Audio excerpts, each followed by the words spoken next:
नमस्ते मेरे प्यारे दोस्तों, स्वागत है आपका अपना YouTube channel motive happy study पर। उम्मीद करते हैं आप लोग इस बार नौकरी पाने के लिए जी तोड़ मेहनत कर रहे होंगे और हर पल का सदुपयोग कर रहे होंगे। बिहार एसएससी एग्जाम में टोटल 150 प्रश्न पूछा जाएगा, जिसमें 75 क्वेश्चन जीके जीएस और करंट अफेयर से रहेगा और 75 क्वेश्चन मैथ और रीजनिंग से पूछा जाएगा। तो जिसमें कि 25 क्वेश्चन मैथ का रहेगा और 50 रीजनिंग का क्वेश्चन रहेगा।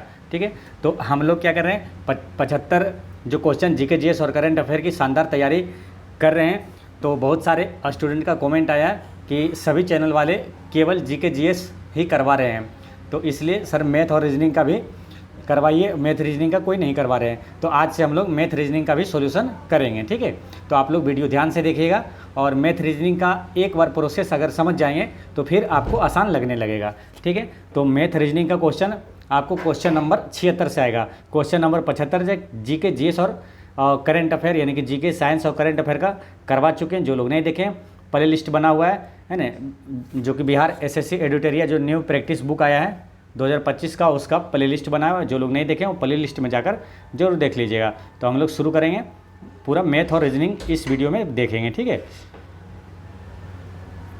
तो मैथ का क्वेश्चन शुरू होता है क्वेश्चन नंबर 76 से। ठीक है, तो देखते हैं पहला क्वेश्चन क्या है कि निम्नलिखित में से कौन सी एक अभाज्य संख्या है। तो अभाज्य संख्या इसमें से बताना है कौन सा है।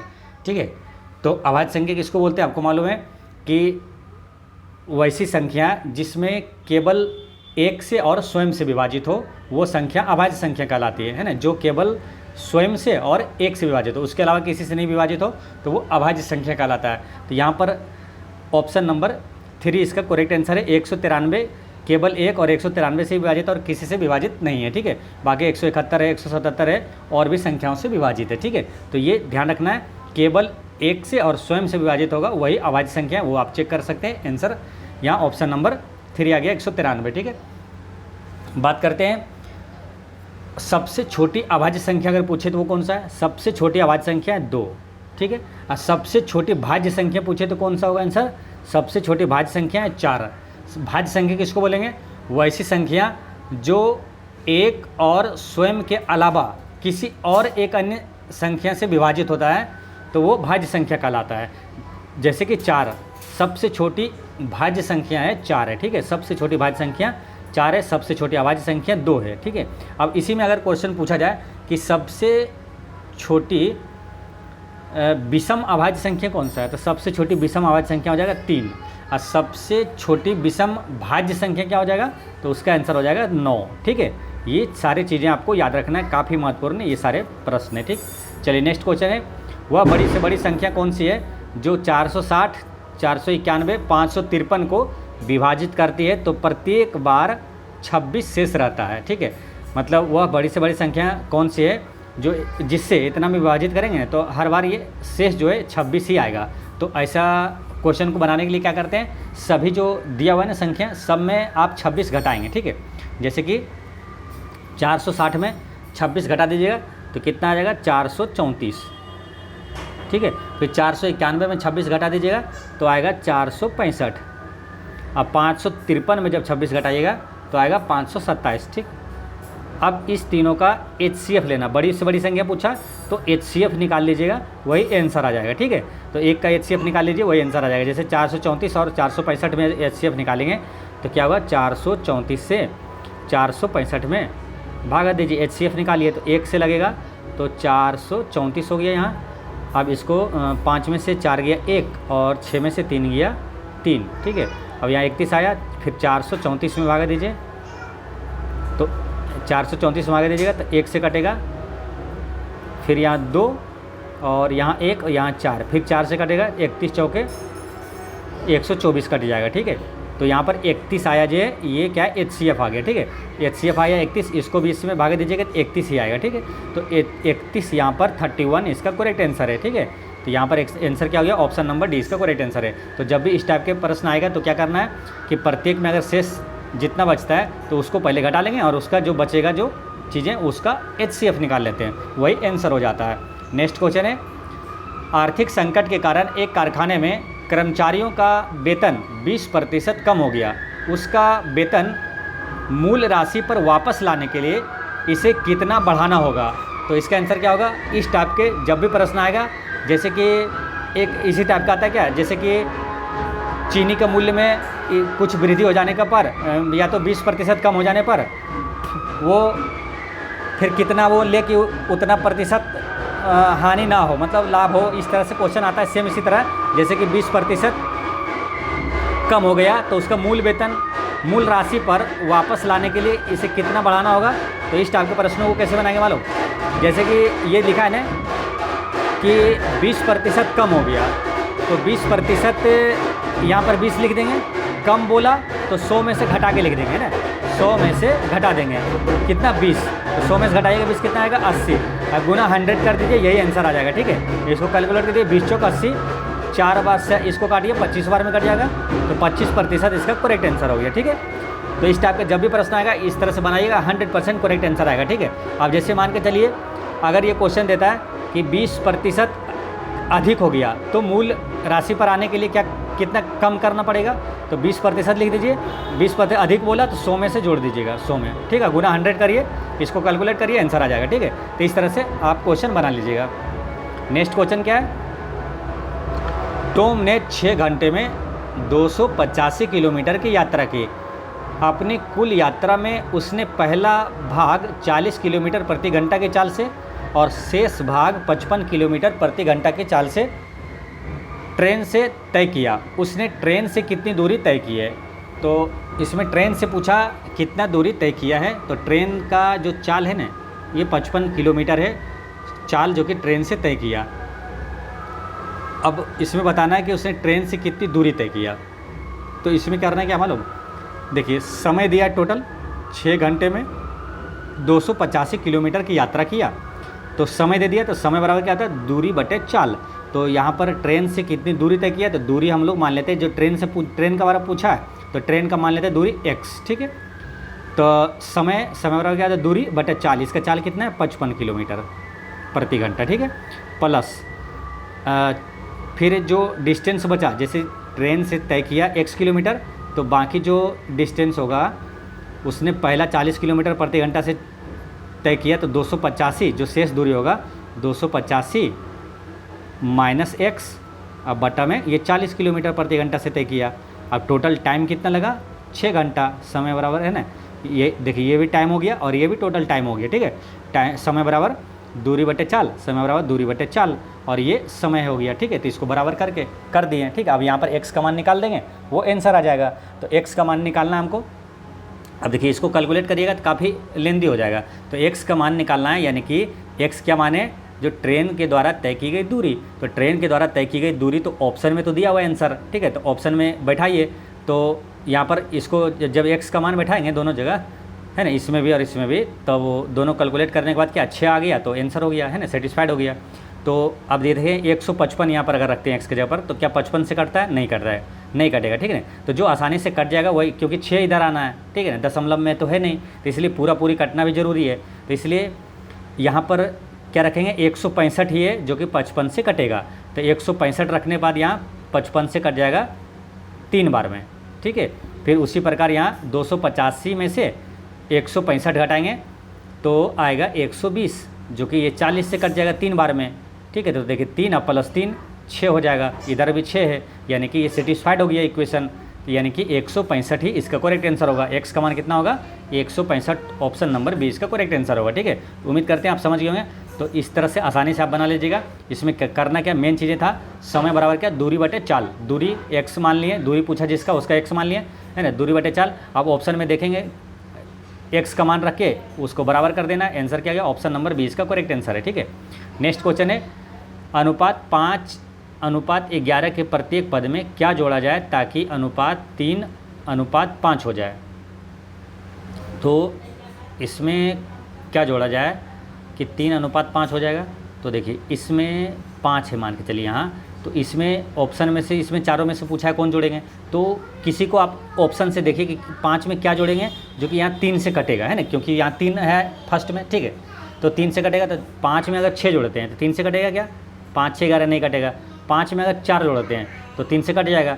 तो देखिए 5 में 4 जोड़ दीजिए, तो 5 4 कितना हो गया? 9। फिर 11 में भी जोड़ दीजिए 4, तो कितना होगा? 15। अब इसको काटिए, देखिए कितने 3 से कट जाएगा, 3 3 9 3 5 15, देखिए रेशियो आ गया ना 3:5, ठीक है। तो ऑप्शन से आसानी से इसको बना सकते हैं, ठीक है। तो बहुत ऐसे प्रश्न है जो कि आप ऑप्शन से डायरेक्ट बहुत आसानी से, कोई आप चीज़ें नहीं जानते, कोई फॉर्मूला कोई सूत्र नहीं जानते हैं, लेकिन अंडरस्टैंडिंग है आपकी, तो आप ऑप्शन से आसानी से बना सकते हैं, ठीक है। तो यहाँ पर एकदम आसानी से आंसर आ गया, ठीक है।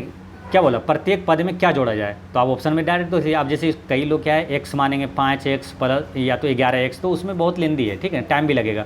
इसमें डायरेक्ट देखने की यहाँ इसमें कितना जोड़ेंगे 5 में, जो कि 3 से यहाँ 3 आया, यानी 3 से कटना जरूर कटा होगा ये, ठीक है।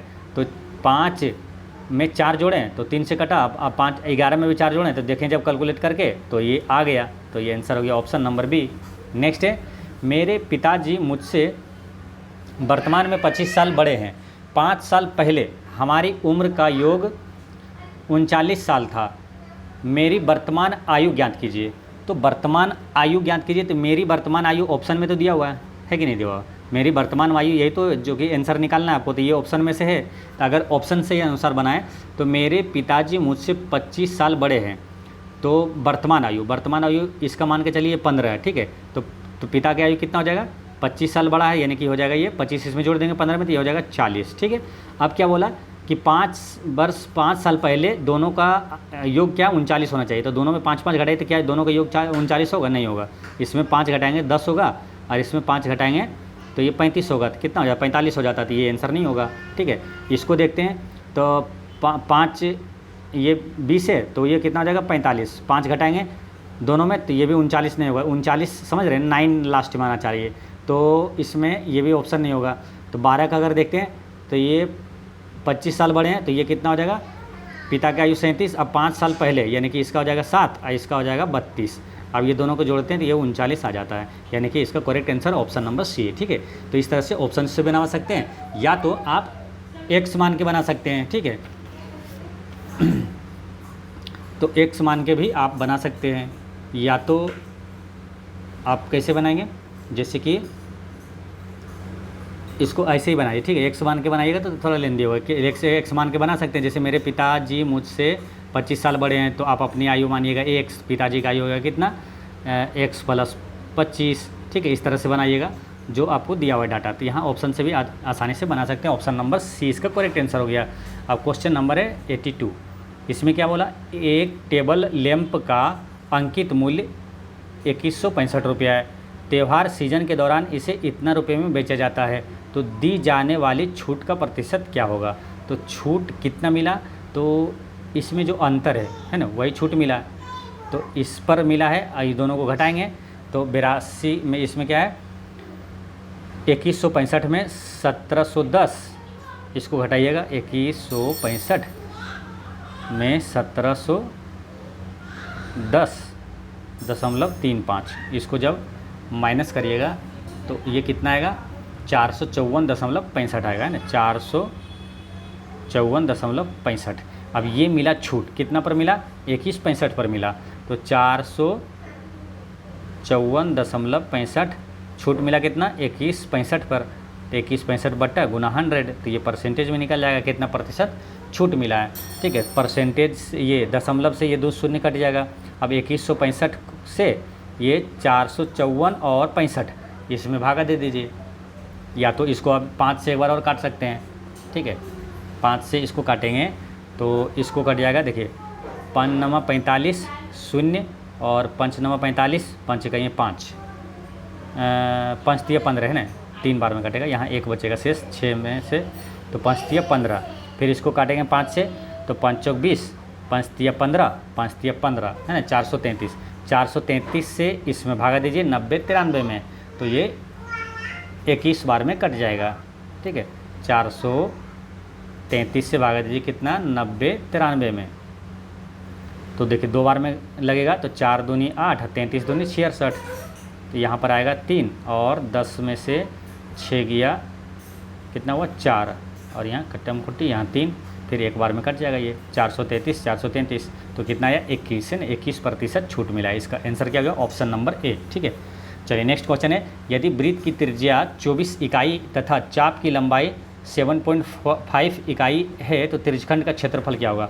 तो यहाँ पे क्या त्रिज्या दिया हुआ है और चाप की लंबाई दिया हुआ है। तो त्रिज्यखंड का क्षेत्रफल क्या होता है, चाप की लंबाई गुना त्रिज्या बटा 2 होता है। चाप की लंबाई कितना है, तो आप फॉर्मूला लिख लीजिएगा ना, हम जो बोल रहे हैं त्रिज्यखंड का क्षेत्रफल क्या होगा, चाप की लंबाई है ना, लिखिएगा चाप की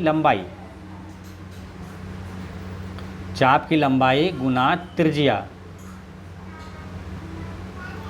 बटा 2। ठीक है, ये फॉर्मूला आप लिख लेंगे, आसानी से बन जाएगा। तो चाप की त्रिज्या क्या है 24 और गुना ये त्रिज्या हो गया, ये वृत्त की त्रिज्या, और चाप की लंबाई 7.5 बटा 2। ठीक है, अब इसको 2 से काट देंगे, 12 दूनी 24। अब 12 गुना 7.5 करेंगे क्या होगा, 62 84। अब 12 गुना 0.5 कितना हो जाएगा 6, है ना, 84 6 90। 90 कहाँ गया, ऑप्शन नंबर सी इसका करेक्ट आंसर है। नेक्स्ट है 12% चक्रवृद्धि ब्याज दर पर 14 महीनों में 5,000 रुपये पर कितना साधारण ब्याज अर्जित होगा। साधारण ब्याज क्या होता है, 5,000 रुपये पर, तो मूलधन है ये, मूलधन गुना क्या होता है दर, है ना, 12% और गुना टाइम कितना वार्षिक है ना, तो वार्षिक में क्या 14 महीना दिया, वार्षिक में बदलना है तो 12 से इसको भागा दीजिए। तो ये पहला नंबर क्या है, परसेंटेज से 2 शून्य कट गया और 12 से ये 12 कट गया।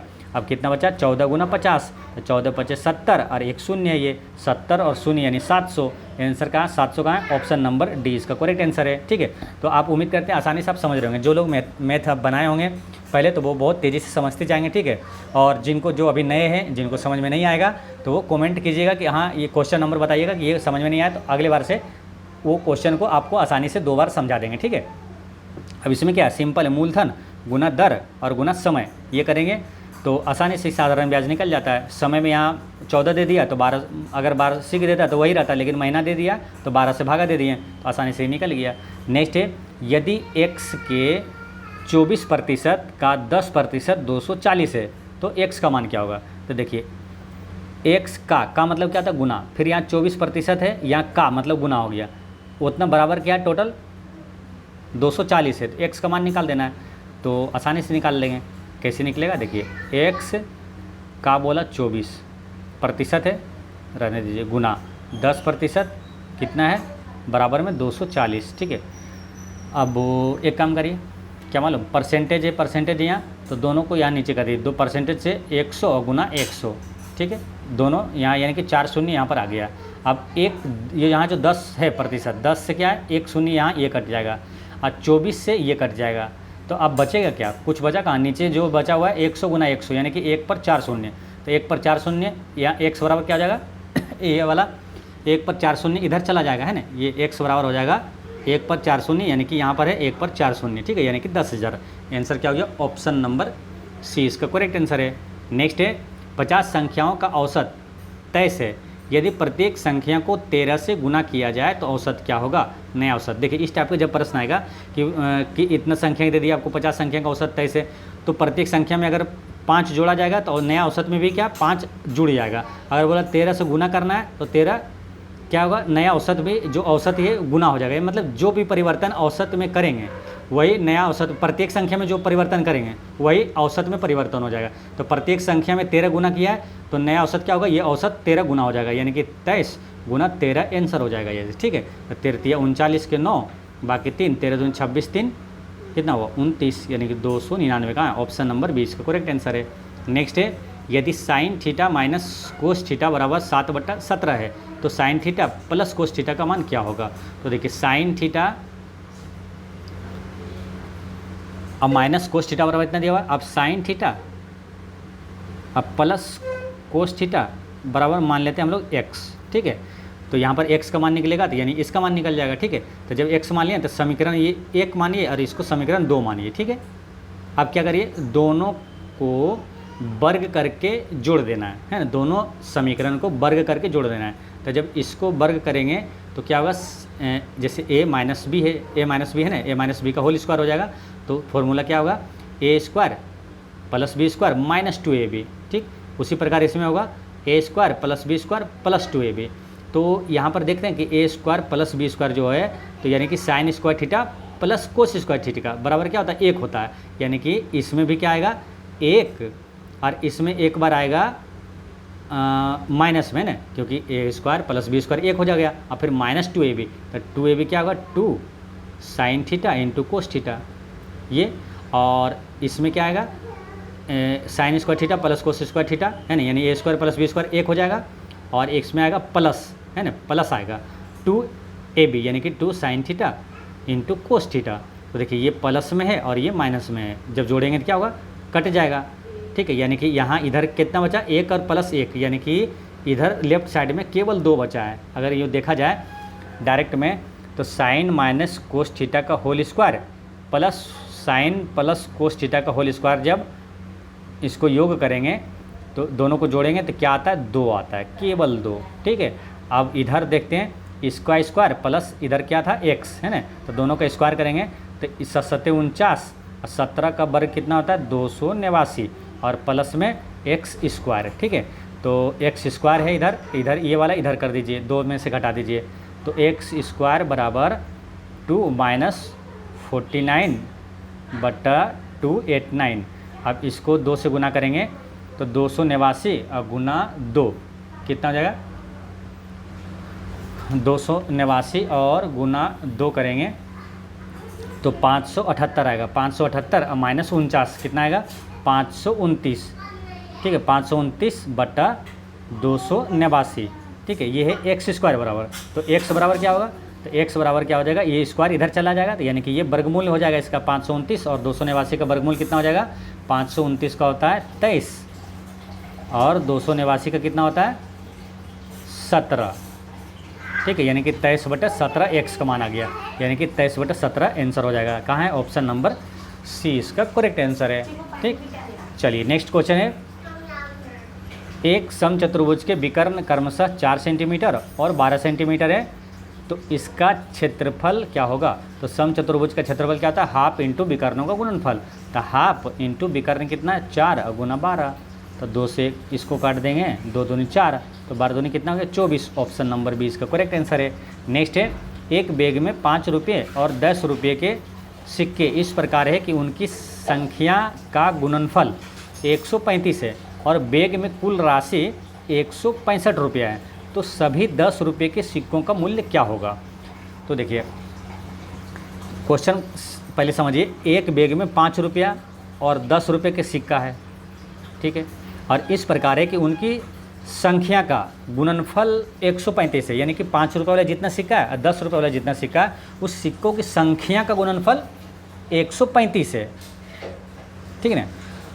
तो और बैग में कुल राशि 165 रुपया है, तो 10 रुपये के सिक्कों का मूल्य क्या होगा। अच्छा एक चीज़ ये समझ रहे हैं कि 10 रुपये के सिक्कों का मूल्य क्या होगा, ये पूछ रहा है, तो ये आंसर में जो पूछ रहा है वो तो आंसर में ऑप्शन में होगा। तो 10 रुपये के सिक्कों का मूल्य क्या 85 रुपये हो सकता है क्या, नहीं होगा। क्यों कि 10 का मान के चलिए कोई सिक्का जो भी संख्या होगा वो तो पूर्ण में होगा ना, या तो 5 सिक्का होगा या 10 सिक्का होगा या 9 सिक्का होगा 8 सिक्का होगा, तो 85 रुपये नहीं होगा, या तो 70 रुपये होगा या तो 80 होगा या तो 90 होगा, है ना, या तो 100 रुपया होगा। 85 रुपये नहीं होगा या तो 95 रुपये नहीं होगा, ये दोनों आंसर नहीं होगा, यहाँ कट जाएगा, ठीक है। तो 10 रुपये के सिक्के का मूल्य क्या होगा, तो सिक्कों की संख्या जो होगा वो पूर्ण में होगा, तो या तो यहाँ पर 90 रुपये दिया है, यहाँ 80 रुपये दिया है मूल्य, ठीक है। तो यानी कि या तो 9 सिक्का होगा या तो 8 सिक्का होगा, ठीक है। अब ये बताइए कि 9 सिक्का या तो 8 सिक्का है ना, तो ये जो संख्या है ना, 9 सिक्का और 8 सिक्का क्या है, संख्या है। तो क्या संख्या का गुणनफल जैसे 8 अगर है तो क्या संख्या गुणनफल 135 है, तो यह 8 में कभी 135 आता है क्या, नहीं आता। 8 से गुना करिएगा तो कभी 135 आएगा क्या, नहीं। यानी कि 9 इसका कन्फर्म आंसर है, 90 रुपया, ठीक है। यानी कि 9 सिक्का है 10 रुपये वाला, 9 सिक्का की संख्या है, तभी तो इसका गुणनफल में 135 आया है ना, उसकी संख्या का गुणनफल 135 है, तो यहाँ ऑप्शन नंबर ए इसका करेक्ट आंसर है, ठीक है। इस तरह से आसानी से आप निकाल सकते हैं, ठीक है। अगर आप बनाना चाहेंगे तो बनेगा, थोड़ा लेंदी होगा, लेकिन इस तरह से आप निकालेंगे, इस तरह से थोड़ा सा क्या है आपको बनाते बनाते प्रैक्टिस करते करते क्या होगा, इस तरह से आप आसानी से बनाना सीख जाएंगे, ठीक है। ये अनुभव से ये सारी चीज़ें बनती है और काफ़ी आसानी से बन जाता है। अगर बनाना चाहेंगे तो फिर इसको मानना पड़ेगा कि माना 5 रुपये के सिक्का की संख्या है x और 10 रुपये के सिक्के की संख्या है y, तो दोनों का गुणनफल बताया, यानी x और y का मान कितना 135 बताया है ना, ठीक है। और मूल्य यानी कि 5 रुपया वाला है एक्स, तो यानी 5 रुपया हो गया ये। और 10 रुपया वाला है वाई सिक्का, तो 10 ये 10 गुना वाई रुपया हो गया। और दोनों का मूल्य कितना दिया हुआ है 165 रुपया। अब इसमें क्या करना है कि एक्स या तो वाई का मान आप निकाल सकते हैं यहाँ से। कैसे? जैसे वाई का मान यहाँ निकल जाएगा ना, वाई का मान लिख सकते हैं 135/x, यहाँ पर लिख सकते हैं वाई का मान वाई की जगह पर, या तो वाई का निकालना है हमको, ठीक है, 10 रुपये वाला, तो एक्स के जगह निकाल लेते हैं ना। एक्स बराबर क्या होगा 135/y, है ना, 135/y होगा, ठीक है। तो यहाँ पर लिख सकते देंगे क्या 135/y, है ना। एक्स की जगह पर क्या लिख देंगे 135/y। तो देखिए वाई के रूप में आ गया, तो वाई का मान यहाँ से निकाल लेंगे कैलकुलेट करके, ठीक है। तो इस तरह से आप मान के बना सकते हैं, ठीक है। बाकी आपको शॉर्टकट आपको बता दिए कैसे बनाना है। चलिए नेक्स्ट क्वेश्चन है, 180 लीटर के एक मिश्रण में दूध और पानी का अनुपात 5:1 है। यदि इस अनुपात को 3:2 करना है तो इसमें पानी की और कितनी मात्रा मिलानी होगी, ठीक है। देखिए 180 लीटर का एक मिश्रण में दूध और पानी का अनुपात इतना है। यदि इस अनुपात को 3:2 करना है तो इसमें पानी की और कितनी मात्रा मिलानी होगी। तो इसको यहाँ से कैलकुलेट करते हैं। देखिए 180 लीटर है ना, और अनुपात दिया दूध और पानी का 5:6, यानी कि टोटल अनुपात कितना है 5:1 है। टोटल कितना है अनुपात 6 है ना, 5 है 6। अब ये दिया हुआ है कितना 180, तो 6 से काटिए इसको। अनुपात 1 का मान कितना हो गया 6×18, यानी कि अनुपात 1 का मान है 30 लीटर। अनुपात 1 का मान 30 लीटर है, तो यहाँ पर क्या हो जाएगा अनुपात 5, यानी कि 30×5 150, ठीक है। यानी कि दूध कितना है 150 लीटर और अनुपात 1 यानी पानी कितना है 30 लीटर, ठीक है। टोटल देखिए 180 लीटर है, तो दूध है 150 लीटर और पानी 130 लीटर। अब पूछा क्या कि पानी की कितनी मात्रा और मिलाएं ताकि अनुपात जो है ना, इसको कट करने के बाद रेशियो क्या आ जाएगा 3:2 आ जाएगा। तो आप देखिए ये जो मिलाना क्या पानी, दूध तो मिलाना नहीं है, दूध जितना है वो है ही। तो दूध जो 150 लीटर है, तो देखिए 3 से ये 3 अनुपात में है, यानी कि ये किसी न किसी से ये 3 बार में कटा है, तो किससे कटेगा 50 से, है ना। 50 × 150, तो यहाँ जब 50 × 150 3 बार में कटा है, तो यहाँ पर कितना है 2, यानी कि 50 दूनी 100, यहाँ पर 100 होना चाहिए कि नहीं होना चाहिए, 30 की जगह 100 होना चाहिए। तब तो आसानी से 50 × 150 और 50 दूनी 100 हो जाएगा, तो यानी 70 लीटर और मिलाना पड़ेगा। ऑप्शन नंबर 20 का करेक्ट आंसर है, ठीक है। एक बार फिर समझिए, देखिए अनुपात 5 और 6 है, यानी कि कितना है 150 लीटर और 30 लीटर। अब बोला क्या कि पानी कितना मिला है, ठीक है, कि अनुपात है ना 3:2 हो जाए। तो यहाँ तो सिंपल दिमाग है ना, अपन आप लगा सकते हैं सिंपल कि यहाँ अगर 3 आया है और यहाँ हमारा 150 लीटर है, तो ये तो 3 से कटा होगा ना, ये 3 से कटा है, तो किससे कटा है, तो साफ शब्द दिख रहा है ना आसानी से कि 50 × 150, 50 से कटता है कि नहीं कटा है, तो 50 × 150 ये 50 से कट गया, तो यहाँ 3 आ गया। तो अब यहाँ पर 2 है, तो 2 यहाँ कैसे आएगा, तो इसमें 70 जोड़ेंगे तभी तो 50 से, क्योंकि 50 से दोनों जब ये कटा 50 से, तो ये भी इसको 50 से काटना है, तो इसको 30 जोड़ेंगे, 70 जोड़ेंगे तभी तो 50 से कटेगा, 50 दूनी 100, तो यहाँ पर 70 लीटर इसका करेक्ट आंसर है, ठीक। चलिए नेक्स्ट है, ए और बी एक कार्य को क्रमशः 10 दिन और 15 दिनों में पूरा कर सकते हैं। उसी कार्य को उन्हें कुल 1250 रुपये मिले हैं, तो बी का हिस्सा क्या होगा। देखिए ए का ये 10 दिन में कार्य कर सकता है और बी 15 दिन में, ठीक है। तो ये टोटल काम कितना हो गया 15 और 10 का एलसीएम कितना हो जाएगा 30। तो ये काम कितना करेगा, ये इसका जो कैपेसिटी है एफिशिएंसी कितना है, एक दिन में कितना काम करेगा 10 या 30 है ना। ये 10 से इसको भागा देंगे 30 में, तो 3 बार में कटेगा, और ये 15 दूनी 30, यानी कि ये ए जो है 3 काम करता है और बी 2 काम करता है, ठीक है। इसका एफिशिएंसी हो गया, यानी कि अगर पूछा है कि बी का हिस्सा क्या होगा तो बी कितना काम करेगा, तो देखिए टोटल कितना है 30 और टोटल दोनों मिला कितना है 5, यानी कि बटा में 5, तो ये टोटल हो गया, यानी एक हिस्सा एक भाग हो गया।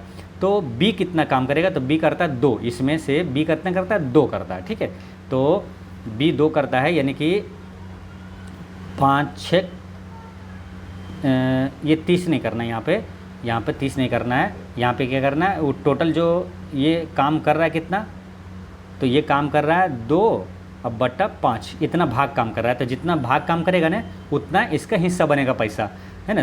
टोटल है ना 5, तो ये बी का कितना 2, तो 2/5 यानी कि टोटल पैसा है कितना 1250 रुपया। तो 1250 का 2/5 बी का हिस्सा होगा। अब इसको काट दीजिए, 5 से काटेंगे 25 25 125, ठीक है, और गुना 2 कर दीजिए, तो 250 गुना 2 कितना हो गया 500 रुपया, बी का हिस्सा हो गया 500 रुपया, ठीक है। तो इस तरह से बना लेंगे इसको। चलिए नेक्स्ट क्वेश्चन है 92। 92 में क्या, एक कार निर्धारित समय से 4 घंटे देरी से निकलती है, लेकिन 480 किलोमीटर दूर अपने गंतव्य तक समय पर पहुंचने के लिए उसे अपनी सामान्य चाल को 10 किलोमीटर प्रति घंटा से बढ़ाना पड़ता है। तो कार की सामान्य चाल क्या है? तो माना सामान्य चाल इसका है कितना मालूम,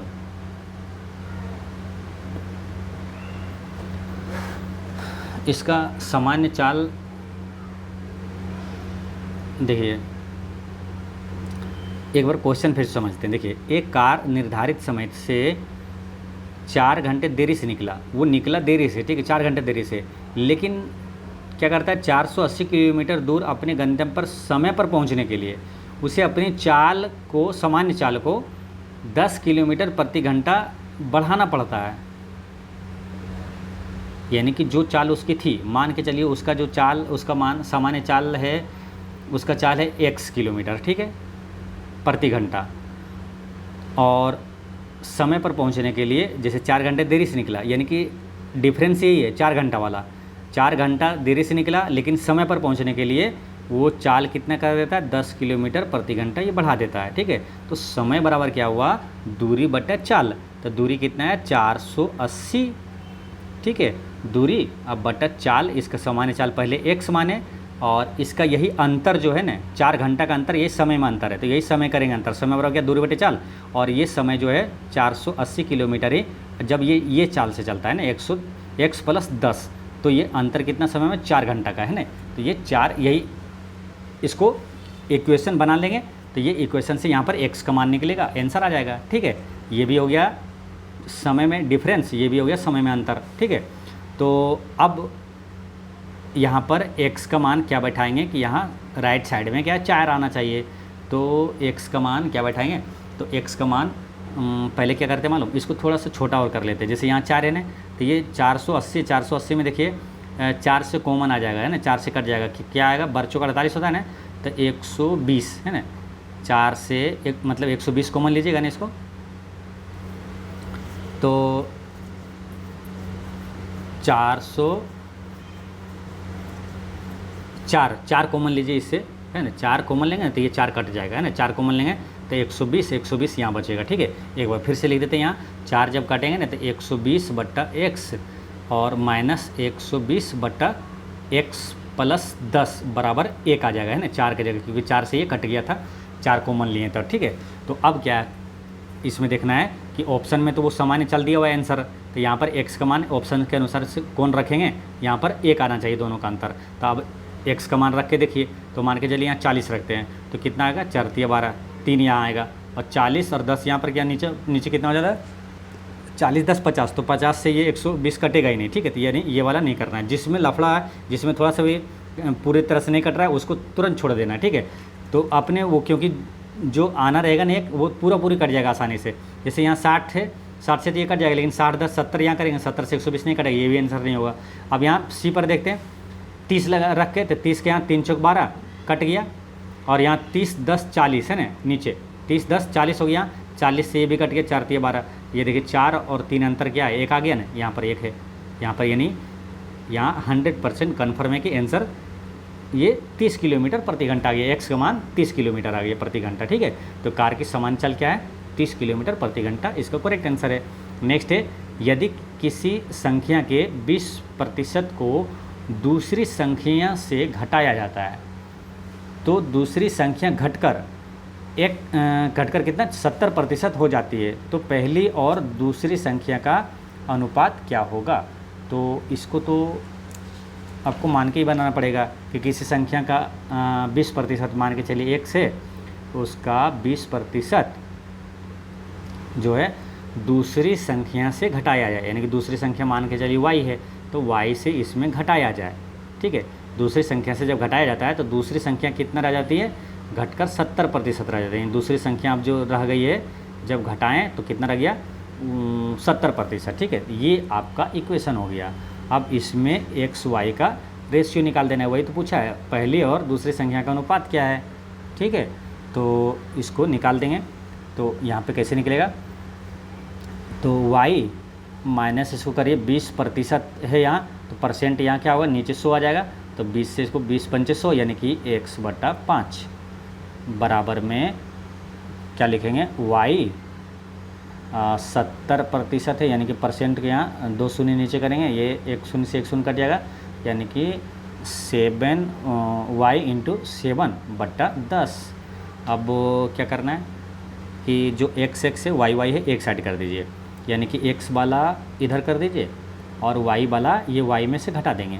ठीक है, तो इसको आप ऐसे लिख सकते हैं, कैसे, तो इसको ऐसे लिखिएगा, y माइनस राइट साइड वाला जो था 7y/10 इसको इधर ले आएँ और बराबर कर दिए x/5। अब ये 10 में से 3 गया 7 गया तो 3y/10 बराबर में x/5। ये 5 से कट गया, 5 दूनी 10। तो अब क्या पूछा, पहली संख्या और दूसरी संख्या, तो x अनुपात y निकालना है, तो y को इधर कर दीजिए, है ना। तो यहाँ 3/2 हो जाएगा। 3/2 कहाँ है, ऑप्शन नंबर ए इसका करेक्ट आंसर है। ठीक, चलिए नेक्स्ट क्वेश्चन है, यदि 9 वर्ष का साधारण ब्याज मूलधन के 45% के बराबर हो तो प्रति वर्ष ब्याज की दर बराबर होगी। देखिए 9 वर्ष का साधारण ब्याज, तो मान के चलिए मूलधन है ये, ठीक, P, और वो साधारण ब्याज पूछा, तो साधारण ब्याज क्या होता है, मूलधन गुना समय गुना दर, प्रतिवर्ष दर मान के चलिए R% है। ठीक, तो ब्याज कितना हो जाता है, मूलधन का 45% हो जाता है, मूलधन है इसका 45% हो जाता है। ठीक है, परसेंट से ये परसेंट काट दीजिए, कट गया। अब P से ये P कट हो जाएगा, तो R का मान निकालना है, तो 9 × 45 यहाँ 5 बार में कट गया, तो R बराबर कितना आया, 5, यानी कि 5% इसका करेक्ट आंसर है। नेक्स्ट है, 2000 रुपये की राशि 2 वर्ष में इतना हो जाती है तो वार्षिक चक्रवृद्धि ब्याज की दर कितनी होगी। तो चक्रवृद्धि ब्याज में क्या होता है कि उसका मल्टीपल गुना होते जाता है, जैसे कि मूलधन है, ये मूलधन है तो मान के चलिए दर है R%। ठीक है, R% है, तो चक्रवृद्धि ब्याज में क्या होता है कि इसका जो बढ़ता है ना ये प्लस हो जाता है, ये है ना 100 + R/100। ठीक है, तो यहाँ पर करेंगे 100 + R/100 और 2 वर्ष का बोला है तो 2 ऊपर कर दीजिए, ये बराबर में कितना आया है 2880, ये है ना। चक्रवृद्धि ब्याज का मतलब ये हुआ कि जो मूलधन है अगर R% ब्याज दर है तो 2 वर्ष में क्या हो जाएगा, इतना हो जाएगा। ठीक है, 2000 गुना 100 + R/100 और 2 वर्ष का पावर 2। तो अब क्या है, R का मान निकाल लेना है ना, R का मान ही पूछा है, तो 2000 को इधर करेंगे, तो 2000 को इधर कर देंगे तो ये यहाँ से इधर आ गया। ठीक है, 1 शून्य से 1 शून्य कट गया। ठीक, अब 2 से काटेंगे तो 144 और ये कटेगा 200 100 में। ठीक है, अब ये स्क्वायर जो है इधर राइट साइड कर देंगे तो रूट हो जाएगा, यानी कि 144 और 100 का वर्गमूल क्या हो जाएगा 12/10। अब इसको एक बार फिर से लिखते हैं, तो यहाँ पर क्या आ जाएगा, कैलकुलेट के बाद 100 + R/100 बराबर हो जाएगा 12/10, 12/10। तो यहाँ 10 से ये 10 बार में कट जाएगा, फिर ये 10 गुना हो जाएगा तो 120 हो जाएगा इधर। ठीक है, तो R बराबर क्या हो जाएगा, 100 इधर घटा देंगे 120 में से, तो R बराबर हो जाएगा 120 में से 100 जाएगा तो 20% हो जाएगा। इसका correct answer option number D इसका करेक्ट आंसर है ना, option number D. Next question है कि व्यंजक 0.3 - 0.2 × 0.3 होल स्क्वायर + 0.3 × 0.2 + 0.2 का स्क्वायर है। ठीक है, तो ये ऐसे एक फॉर्मूला आपको नज़र आ रहा होगा। देखिए A² + B² + AB और यहाँ पर दिया हुआ A - B, तो ये कौन से फॉर्मूला का है, ये है AQ - BQ बराबर होता है ना A - B × A² + AB + B², ये फॉर्मूला पर है। तो इतना का मान दिया हुआ है तो हम लोग क्या लिख सकते हैं, AQ - BQ लिख सकते हैं। तो A इसमें क्या है 0.3 और B क्या है 0.2, यानी कि AQ हो जाएगा कितना 0.3 का क्यू करेंगे तो 3 तिया 9 तिया 27 होगा, है ना। तो क्यू करिए तो 3 अंक के बाद दशमलव आएगा, ठीक है, यानी कि 0.027। और फिर माइनस बी क्यू, तो बी पर कितना है 0.2, तो 2 का क्यू करेंगे तो कितना आएगा 8 आएगा, ठीक है। और 3 अंक के बाद आएगा दशमलव, तो यहाँ ऐसे लिख दिए। तो 27 में से 8 गया तो कितना होगा 19, यानी कि 19 होगा ये वाला आंसर 0.019, है ना, 0.019 ऑप्शन नंबर सी इसका करेक्ट आंसर है। तो ये वाला फॉर्मूला आप याद रखेंगे, इस टाइप से प्रश्न पूछा जाता है। नेक्स्ट है tan theta plus cot theta बराबर 1 है, तो 10 के पावर 53 थीटा और कोट के पावर 38 थीटा का मान पूछा है, ठीक है। तो इसमें क्या होगा, देखिए 10 थीटा और कोट थीटा का मान 2 दिया है ना, तो इसको मानिए 10 थीटा बराबर 1 और कोट थीटा का मान 1 मानिए, तो कितना आया 2 आ गया, ठीक है। तो उसी प्रकार जब ये से 1 का मान रखने पर ये सेटिस्फाइड 2 कर रहा है, तो उसी प्रकार 1 का मान यहाँ रख दीजिए, तो 3 के या 10 थीटा का मान 1 हो गया, तो 1 के पावर कितना भी करेंगे तो 1 ही आएगा। कोट के पावर यानी 1 के पावर जितना भी करेंगे तो 1 ही आएगा, यानी कि 1 और 1 ये 2 हो गया, यानी इसका आंसर भी क्या आ गया ऑप्शन नंबर ए, यानी कि 2 आ गया। नेक्स्ट है ए और बी किसी काम को क्रमशः 15 दिन और 30 दिन में पूरा कर सकता है। वे साथ मिलकर काम करना शुरू करते हैं, लेकिन ए 3 दिन बाद काम छोड़ देता है। बी को शेष काम पूरा करने में कितना समय लगेगा, ठीक है। अब इसको सबसे आसान तरीका समझने के लिए कैसे बनाते हैं, जैसे ए 15 दिन में कर सकता है और बी 30 दिन में, ठीक है। दोनों का टोटल काम हो जाएगा कितना, एलसीएम हो जाएगा 15 और 30 का एलसीएम 30 हो गया, टोटल काम हो गया। तो ए जो है 1 दिन में कितना काम करेगा 2, बी 1 दिन में कितना काम करेगा 30 से भागा देंगे 30 में तो 1 आएगा, ठीक है। अब इसमें क्या बोला कि दोनों एक साथ काम शुरू किया, ठीक है, वे साथ मिलकर काम शुरू किया, यानी कि 2 और 3 दोनों मिला के 2 मतलब 2 और 1 दोनों मिला कितना हुआ 3, तो दोनों मिलकर क्या हुआ ए 3 दिन बाद काम छोड़ा, यानी कि 3 दिन तक दोनों मिलकर किया, यानी कि 2 और 1 3, यानी कि 3 जो है काम ये 3 दिन तक किया, यानी कि टोटल काम अभी 3 दिन में कितना हुआ 9 काम हो गया। अब शेष कितना बचा, तो 30 में से 9 घटाएंगे कितना बचा शेष 21, ठीक है। अब क्या बोला बी को शेष काम पूरा करने में, तो बी का एफिशिएंसी कितना 1 है ना, बी का एफिशिएंसी 1 है, तो 21 काम करने में कितना लगेगा, तो 1 से भागा देंगे इसमें, तो क्या होगा 21 ही होगा ना, आंसर क्या हो जाएगा कितना समय लगेगा 21 दिन लगेगा। ऑप्शन नंबर बी इसका करेक्ट आंसर है। नेक्स्ट है निम्नलिखित में से कौन सी संख्या 9 से विभाज्य है, तो 9 से विभाज्य वही होगी जिसका योगफल 9 से विभाज्य हो जाएगा, वो 9 से विभाज्य हो जाएगी। अब इसको चेक करेंगे, है ना, तो ऑप्शन से चेक करेंगे, जैसे कि 5 5 10 3 13 और 9 कितना हुआ 13 9 22 और 7 29 और 6 35, तो ये 35 क्या 9 से विभाज्य है, नहीं है, यानी कि ये संख्या भी 9 से विभाज्य नहीं होगी, ठीक है। तो इस तरह जब ऐड करिए सबको जोड़ के, तो ये ऑप्शन नंबर डी इसका करेक्ट आंसर होगा। जैसे 5 5 10 3 13 9 22 8 30 और 6 36, 36 देखिए 9 से विभाज्य है, यानी कि ये संख्या 9 से विभाज्य है, ठीक। आंसर क्या हो गया ऑप्शन नंबर डी। नेक्स्ट है दो संख्याओं का एलसीएम और एचसीएफ क्रमशः 90 और 15 है। यदि दोनों संख्याओं का योग 75 है तो बड़ी संख्या क्या होगा, तो दो संख्याओं का योग अगर 75 है और एचसीएफ दिया रहे तो एचसीएफ कितना 15 है, तो इसको आप ऐसे लिख सकते हैं 15a प्लस 15b, ये दोनों संख्या हो गया, ठीक है। और दोनों का योग कितना है 75 है, तो इसमें क्या 15 कॉमन ले लेंगे, तो a प्लस b बराबर क्या हो जाएगा 15 × 5 = 75, 5 से कट जाएगा, ठीक है, 15 से कटेगा 5 बार में। तो a और b में क्या है, अब देखिए a b को a प्लस b बराबर 5 है, ठीक है, तो इसको आप लिख सकते हैं 1 और 4 भी लिख सकते हैं, फिर प्लस में क्योंकि 2 और 3 भी लिख सकते हैं, तो किसका मान यहाँ पर सेटिस्फाइड होगा, ठीक है। जैसे कि जिसका है ना एलसीएम लेने के बाद वो दोनों संख्या जैसे 5 से कहीं 5 5 × 20, ठीक है, तो 5 और 20 दो संख्या होती है, या तो 5 2 10 और 5 3 15, तो वो कौन सा संख्या है जो कि सेटिस्फाइड करेगा ना, जिसका एलसीएम 90 होगा और एचसीएफ 15 होगा, तो वो संख्या कौन सा होगा मालूम, तो वो संख्या कौन होगा 5 से ये 2 और 3 वाला होगा ना, 5 2 10 और 5 3 15, है ना। यहाँ पर क्या हो जाएगा, अच्छा ये संख्या जो होगा ना ये 5 से नहीं होगा, ये तो 15 × 5 = 75 कटा, तो ये तो जोड़ के रूप में लाया है ना कि 5 इसका योग होना चाहिए, ए और बी दोनों का योग होना चाहिए 15, ठीक है। तो ये जो गुणनखंड ये है ना 1 4 और 2 3, तो यहाँ जो संख्या होगी ये होगा 15 और 15 बी, ठीक है। यानी कि ए का मान ये है 1 और बी का मान 4, जैसे यहाँ पर ए का मान है 2 और बी का मान है 3, तो क्या होगा 15 कहीं 15, अगर इसका मान रखते हैं 15 कहीं 15 और 15 चौके 60, लेकिन उसका क्या होगा HCF 15 नहीं आएगा, है ना, या तो LCM जो है 15 नहीं आएगा। उसका सेटिस्फाइड क्या होगा 15 दूनी 30 और 15 तिया 45, ठीक है। तो 15 तिया 45, इसमें बड़ी संख्या जो होगी वो होगी 45, है ना। इसका करेक्ट आंसर हो जाएगा ऑप्शन नंबर ए, इसका करेक्ट आंसर है।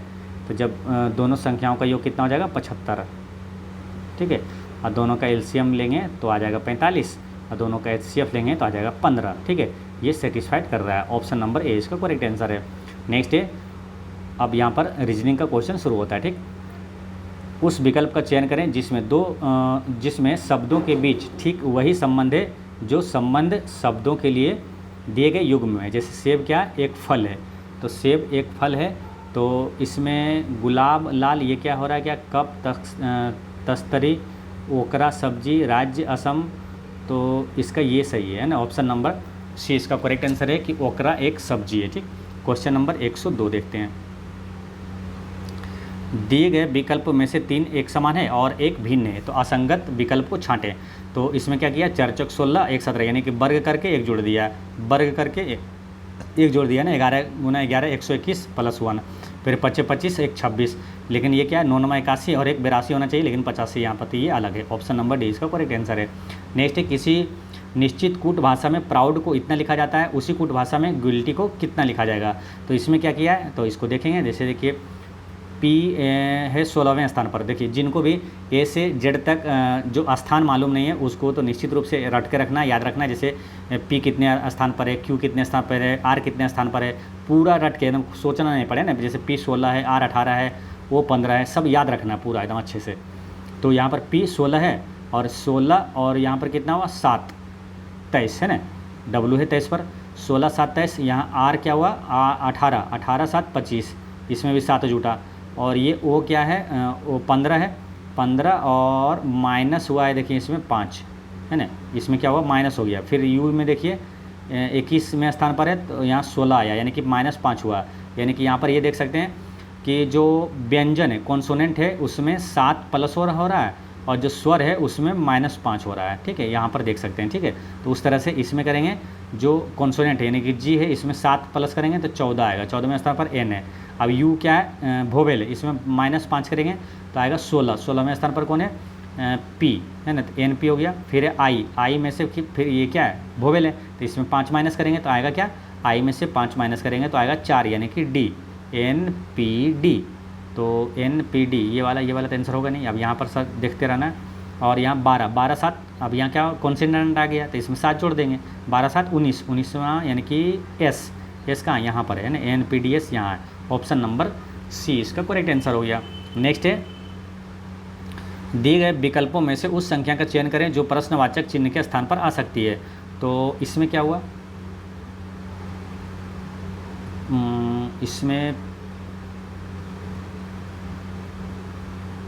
इसमें 5 दूनी 10 -1,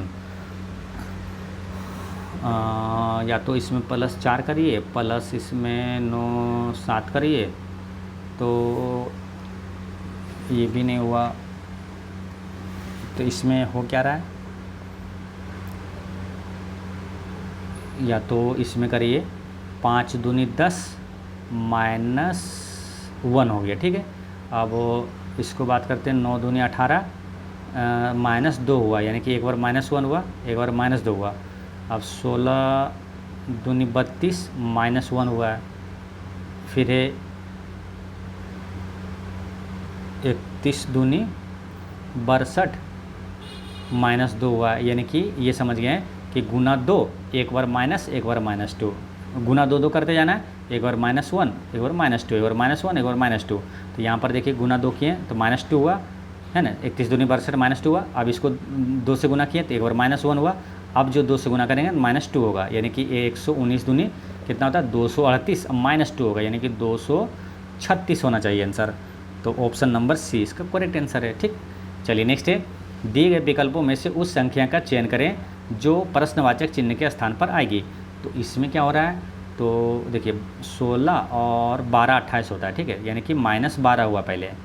अब इसमें क्या हुआ, +10 हुआ है ना, 116 और 10 26, और उसके बाद क्या हुआ, इधर आ गया 18, यानी कि ये +10 हो गया, और 18 और 26 यानी माइनस हुआ है 8। एक चीज़ तो यहाँ पर ये समझ में आ रहा है कि 12 10 8 यानी कि 2 2 घटते जा रहा है, ठीक है। और एक बार क्या हो रहा है, माइनस हो रहा है, एक बार प्लस हुआ और फिर माइनस हुआ और अब भी प्लस होगा, लेकिन होगा कितना, पहले 2 2 घटते जा रहा है यानी कि 6 प्लस हुआ है ना, देखिए यहाँ 18 6 24, ठीक है। अबरी आ गया कितना 4, 4 क्या होगा अबरी माइनस होगा, तो 124 में से 4 माइनस हो जाएगा, कितना हो जाएगा 20, 120 होगा ना, 105 का डी इसका करेक्ट आंसर हो जाएगा। ठीक, चलिए नेक्स्ट है, प्रारूप का अध्ययन करें और उस संख्या का चयन करें जो प्रश्न चिन्ह के स्थान पर आ सकती है। तो इसमें क्या हुआ है, तो इसमें देखिए या तो इधर से देखिएगा, ये या तो देखिए ये पैटर्न रहता है, ये दोनों में करके कुछ रहता है ये, या तो ये दोनों करके ये रहता है, या तो इधर से रहता है ये दोनों, या तो ये दोनों करके तीनों करके जोड़ के रहता है ये। तो इस तरह से देखना है। इसमें क्या हो रहा है, देखिए 4 5 9 और 9 18, ये जोड़ने के बाद ये आ गया 11 6 17 और 13, ये तीनों जोड़ने के बाद ये 30 आ गया, यानी कि सब जोड़ रहा है। तो 19 और 3 कितना हो जाएगा 22, तो 22 इसका आंसर होना चाहिए ऑप्शन नंबर सी। ठीक है, इसका करेक्ट आंसर हो गया option number C. Next question है, कथन दिया हुआ है कि सभी रेक किताब है और सभी रेक पेन भी है, यानी कि सभी रेक क्या है, बुक है। ठीक है, सभी रेक बुक है और सभी रेक पेन भी है। तो यहाँ ऐसे कर सकते हैं, सभी रेक जो है ये पूरा रेक ले लीजिए और ये क्या है, पेन है। ठीक है, अब क्या बोला, सभी पेन किताब है क्या, सभी पेन किताब है क्या, नहीं, ये दोनों में कोई संबंध नहीं है। ठीक है ना, ये दोनों में मतलब ये गलत है जो बोला सभी पेन किताबें नहीं है। कुछ किताबें पेन है क्या, कुछ किताबें, कुछ बुक ये पेन हो सकता है ना, ये होगा। ठीक है, कुछ बुक जो है ये पेन है, यहाँ पर देखिए ना, कुछ बुक पेन होगा, यानी कि ये सही है, केवल 2 इसका सही होगा।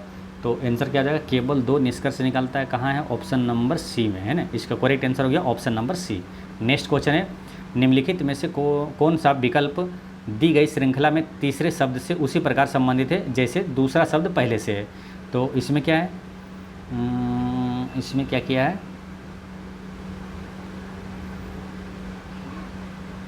इसमें देखिए यहाँ पर क्या है 9 है, लेकिन यहाँ पर क्या देखिए ये दिख रहा है 11 का स्क्वायर है, यानी कि +2 का 2 करके स्क्वायर कर दिया। इसमें +2 करेंगे 7 2 9 और स्क्वायर करेंगे 9 9 81, 81 क्या ऑप्शन नंबर डी इसका करेक्ट आंसर है। नेक्स्ट है, दिए गए 4 विकल्पों में से 3 समान है और एक अलग है उससे। तो इसमें क्या हुआ, यहाँ पर 13 है, 13 का वर्ग करते हैं 169 आता है, लेकिन ये है नहीं। ठीक है, अच्छा 13 गुना 14 करके देखते हैं, एक आगे बढ़ा के, तो 4 42 बाकी 4, 14 कहीं 14 4 18, हाँ एक बढ़ा के गुना कर दिया है। अब इसमें एक बढ़ा के गुना करेंगे क्या आएगा, क्या एक बढ़ा के गुना करते हैं 13 से, यानी कि 13 दूनी 26 और 13 कहीं 13 और 2 15, हाँ ये भी आ रहा है, यानी एक बढ़ा के गुना कर रहा है। जैसे कि यहाँ 14 गुना 15 करेंगे तो ये आ जाएगा, लेकिन ये आता है क्या 18 सत्ती 8 सत्ती 56, ये 6 लास्ट में आना चाहिए, लेकिन ये नहीं है ना, ऑप्शन नंबर सी गलत है। ठीक है, बाकी सब एक बढ़ा के गुना करके यहाँ लिख दिया है, लेकिन ये गलत है ना। तो इसका करेक्ट आंसर हो गया ऑप्शन नंबर सी। अब क्वेश्चन नंबर 110 देखते हैं। एक निश्चित कूट भाषा में सी को 3 के रूप में और DAM को 6 के रूप में कोडित किया जाता है, उसी भाषा में हेंस के लिए क्या कोड है।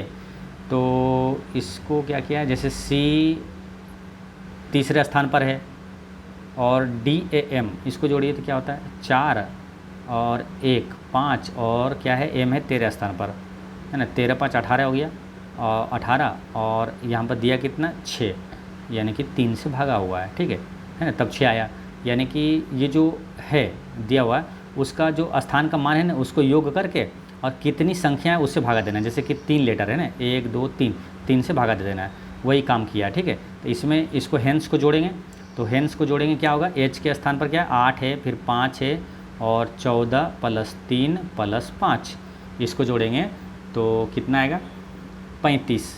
ठीक है, और भागा कितने से देना है 1 2 3 4 5, 5 से भागा दे दीजिए, कितना आएगा 7। आंसर आ गया ऑप्शन नंबर ए इसका करेक्ट आंसर है। ठीक, चलिए नेक्स्ट क्वेश्चन है, उस संख्या का चयन करें जो दी गई श्रृंखला में प्रश्न चिन्ह के स्थान पर प्रस्थापित होगी। तो इसका आंसर क्या होगा,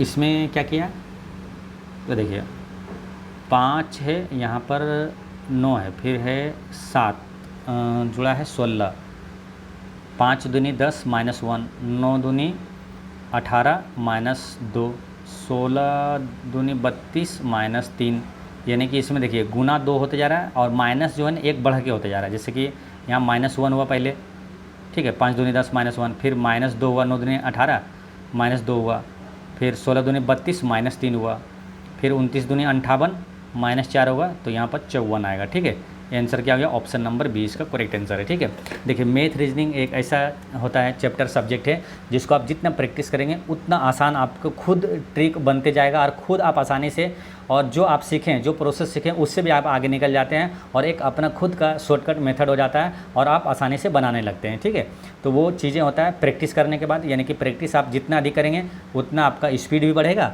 और आप अच्छे से सीखेंगे भी। ठीक है, तो मैथ रीजनिंग का प्रैक्टिस जब एग्ज़ाम आपका है, एग्ज़ाम डेट आ गया है तो एग्ज़ाम जब है तो मैथ रीजनिंग को तो एकदम डेली एकदम प्रैक्टिस करना है, मतलब छोड़ना नहीं है। ठीक है, मैथ रीजनिंग प्रैक्टिस करिए और जीके जीएस तो पढ़ना ही है, करंट अफेयर उसको पढ़ना ही, उसको हमेशा पढ़ लेते हैं, जीके और मैथ रीजनिंग भी प्रैक्टिस करते रहिए। ठीक है, इससे क्या होगा स्पीड बरकरार रहेगा और ये आसानी से आपसे बनेगा भी। ठीक, ये सब जितना प्रैक्टिस करेंगे उतना आपको अनुभव होगा और आसान होगा। ठीक, दिए गए पैटर्न का ध्यानपूर्वक अध्ययन करें और उस संख्या के चयन करें उसमें प्रश्न चिन्ह के प्रस्थापित कर सकें, यानी प्रश्न चिन्ह के स्थान पर क्या होगा।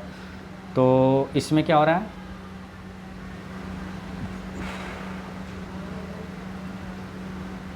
एक 112 में इसमें हो रहा क्या, बात करते हैं जैसे कि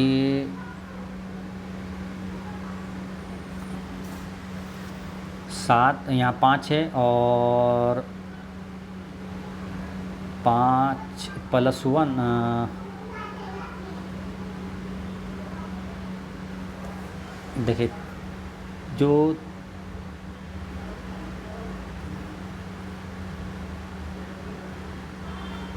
इसमें -1 अगर करते हैं और गुना 3 करते हैं तो ये क्या है 12 आ गया। इसमें -1 करिए 11 गुना 9 करिए तो ये 99 आ गया। यानी कि इसमें हो क्या रहा है मालूम कि पहली संख्या में -1 यानी कि पहली संख्या को 1 कम करके दूसरे से गुना कर देते हैं तो ये तीसरी आ जाता है। ठीक है, यानी इसको भी 1 कम करके इससे गुना कर देंगे तो ये आ जाएगा, फिर इसको भी 1 कम कर देंगे और गुना कर देंगे इससे तो क्या आ जाएगा 6 6 36 आ जाएगा। आंसर क्या आ जाएगा ऑप्शन नंबर सी इसका करेक्ट आंसर है। ठीक, चलिए नेक्स्ट क्वेश्चन है, सुनैना ने राम को अपनी माँ के भाई के बेटे के रूप में पेश किया, राम सुनैना से किस प्रकार संबंधित है। तो इसका आंसर क्या होगा, आप लोग भी बनाइए, क्या होगा इसका आंसर। सुनैना ने राम को, सुनैना क्या किया, राम को अपनी माँ के भाई, यानी क्या हो गया अपनी माँ के भाई क्या हो गया मामू है ना, मामा जी, मामा, तो मामा अपने माँ के भाई यानी कि मामा के बेटे के रूप में, तो मामा का बेटा कौन हो जाएगा मेरा भाई। तो सुनैना से किस प्रकार संबंधित है, तो राम क्या है मेरा भाई है ना, ऑप्शन नंबर 20 का करेक्ट आंसर है। नेक्स्ट है, निम्नलिखित में से कौन सा वेन आरेख निम्नलिखित वर्गों के बीच सर्वश्रेष्ठ संबंध का प्रदर्शन करता है। तो इसमें क्या होगा, देखिए क्रिकेटर है, खिलाड़ी है और मनुष्य, यानी कि सभी क्रिकेटर क्या होगा खिलाड़ी हो जाएगा, सभी क्रिकेटर खिलाड़ी हो जाएगा और सभी खिलाड़ी क्या होगा मनुष्य हो जाएगा, यानी ऑप्शन नंबर 20 का करेक्ट आंसर है। नेक्स्ट है, 8 मित्र ABCDEFG और H दक्षिणावर्त दिशा में एक दूसरे से बराबर दूरी पर इसी अनुक्रम में, जैसे ये दिया हुआ है ना सेम इसी अनुक्रम में वृत्ताकार मेज के चारों तरफ बैठा हुआ है। D का मुख दक्षिण पश्चिम दिशा में है तो एच के दाईं और तीसरे स्थान पर क्या होगा, कौन बैठा है। ठीक है, तो देखिए पहले तो ये मानुष कितना है 8। ठीक है, तो ये 8 का एक वृत्त बना दीजिए और 8 कैसे बैठाएंगे, तो पहले 1 2 3 4 ये चारों तरफ कर दिए, बीच में एक बैठा दीजिए। ठीक है, ये हो गया 8। ठीक, अब क्या बोला कि दक्षिणावर्त दिशा में, देखिए अगर ये चीज़ नहीं दिया हुआ रहता है दक्षिणावर्त, तो हम लोग कैसे बनाते हैं, सामने मानते हैं नॉर्थ, सामने क्या मानते हैं नॉर्थ, है ना, इधर मानेंगे नॉर्थ, सामने उत्तर मानते हैं। ठीक है, तो आसानी से बनता है। लेकिन ये पहले बोल दिया कि दक्षिणावर्त दिशा में, तो अपने लोग का क्या, सामने जो आप बना रहे हैं ना, सामने मान लीजिए साउथ, ये हो गया साउथ। ठीक है, इधर साउथ जैसे होगा तो इधर नीचे क्या हो जाएगा, नॉर्थ हो जाएगा, और इधर हो जाएगा ईस्ट हो जाएगा, है ना, NESW, इधर वेस्ट हो जाएगा। अब क्या बोला कि D का मुख दक्षिण पश्चिम दिशा की ओर है, तो D का मुख दक्षिण पश्चिम, दक्षिण इधर है और पश्चिम किधर है, इधर है, यहाँ W यानी कि इधर है ना। D का मुँह अगर इधर रहेगा तो सब केंद्र की ओर मुँह करके बैठा हुआ है, तो D का मुँह इधर रहेगा तो D बैठेगा कहाँ मालूम, D बैठ जाएगा आपका यहाँ पर, तभी तो मुँह इसका इधर होगा ना, दक्षिण पश्चिम। D बैठ गया यहाँ।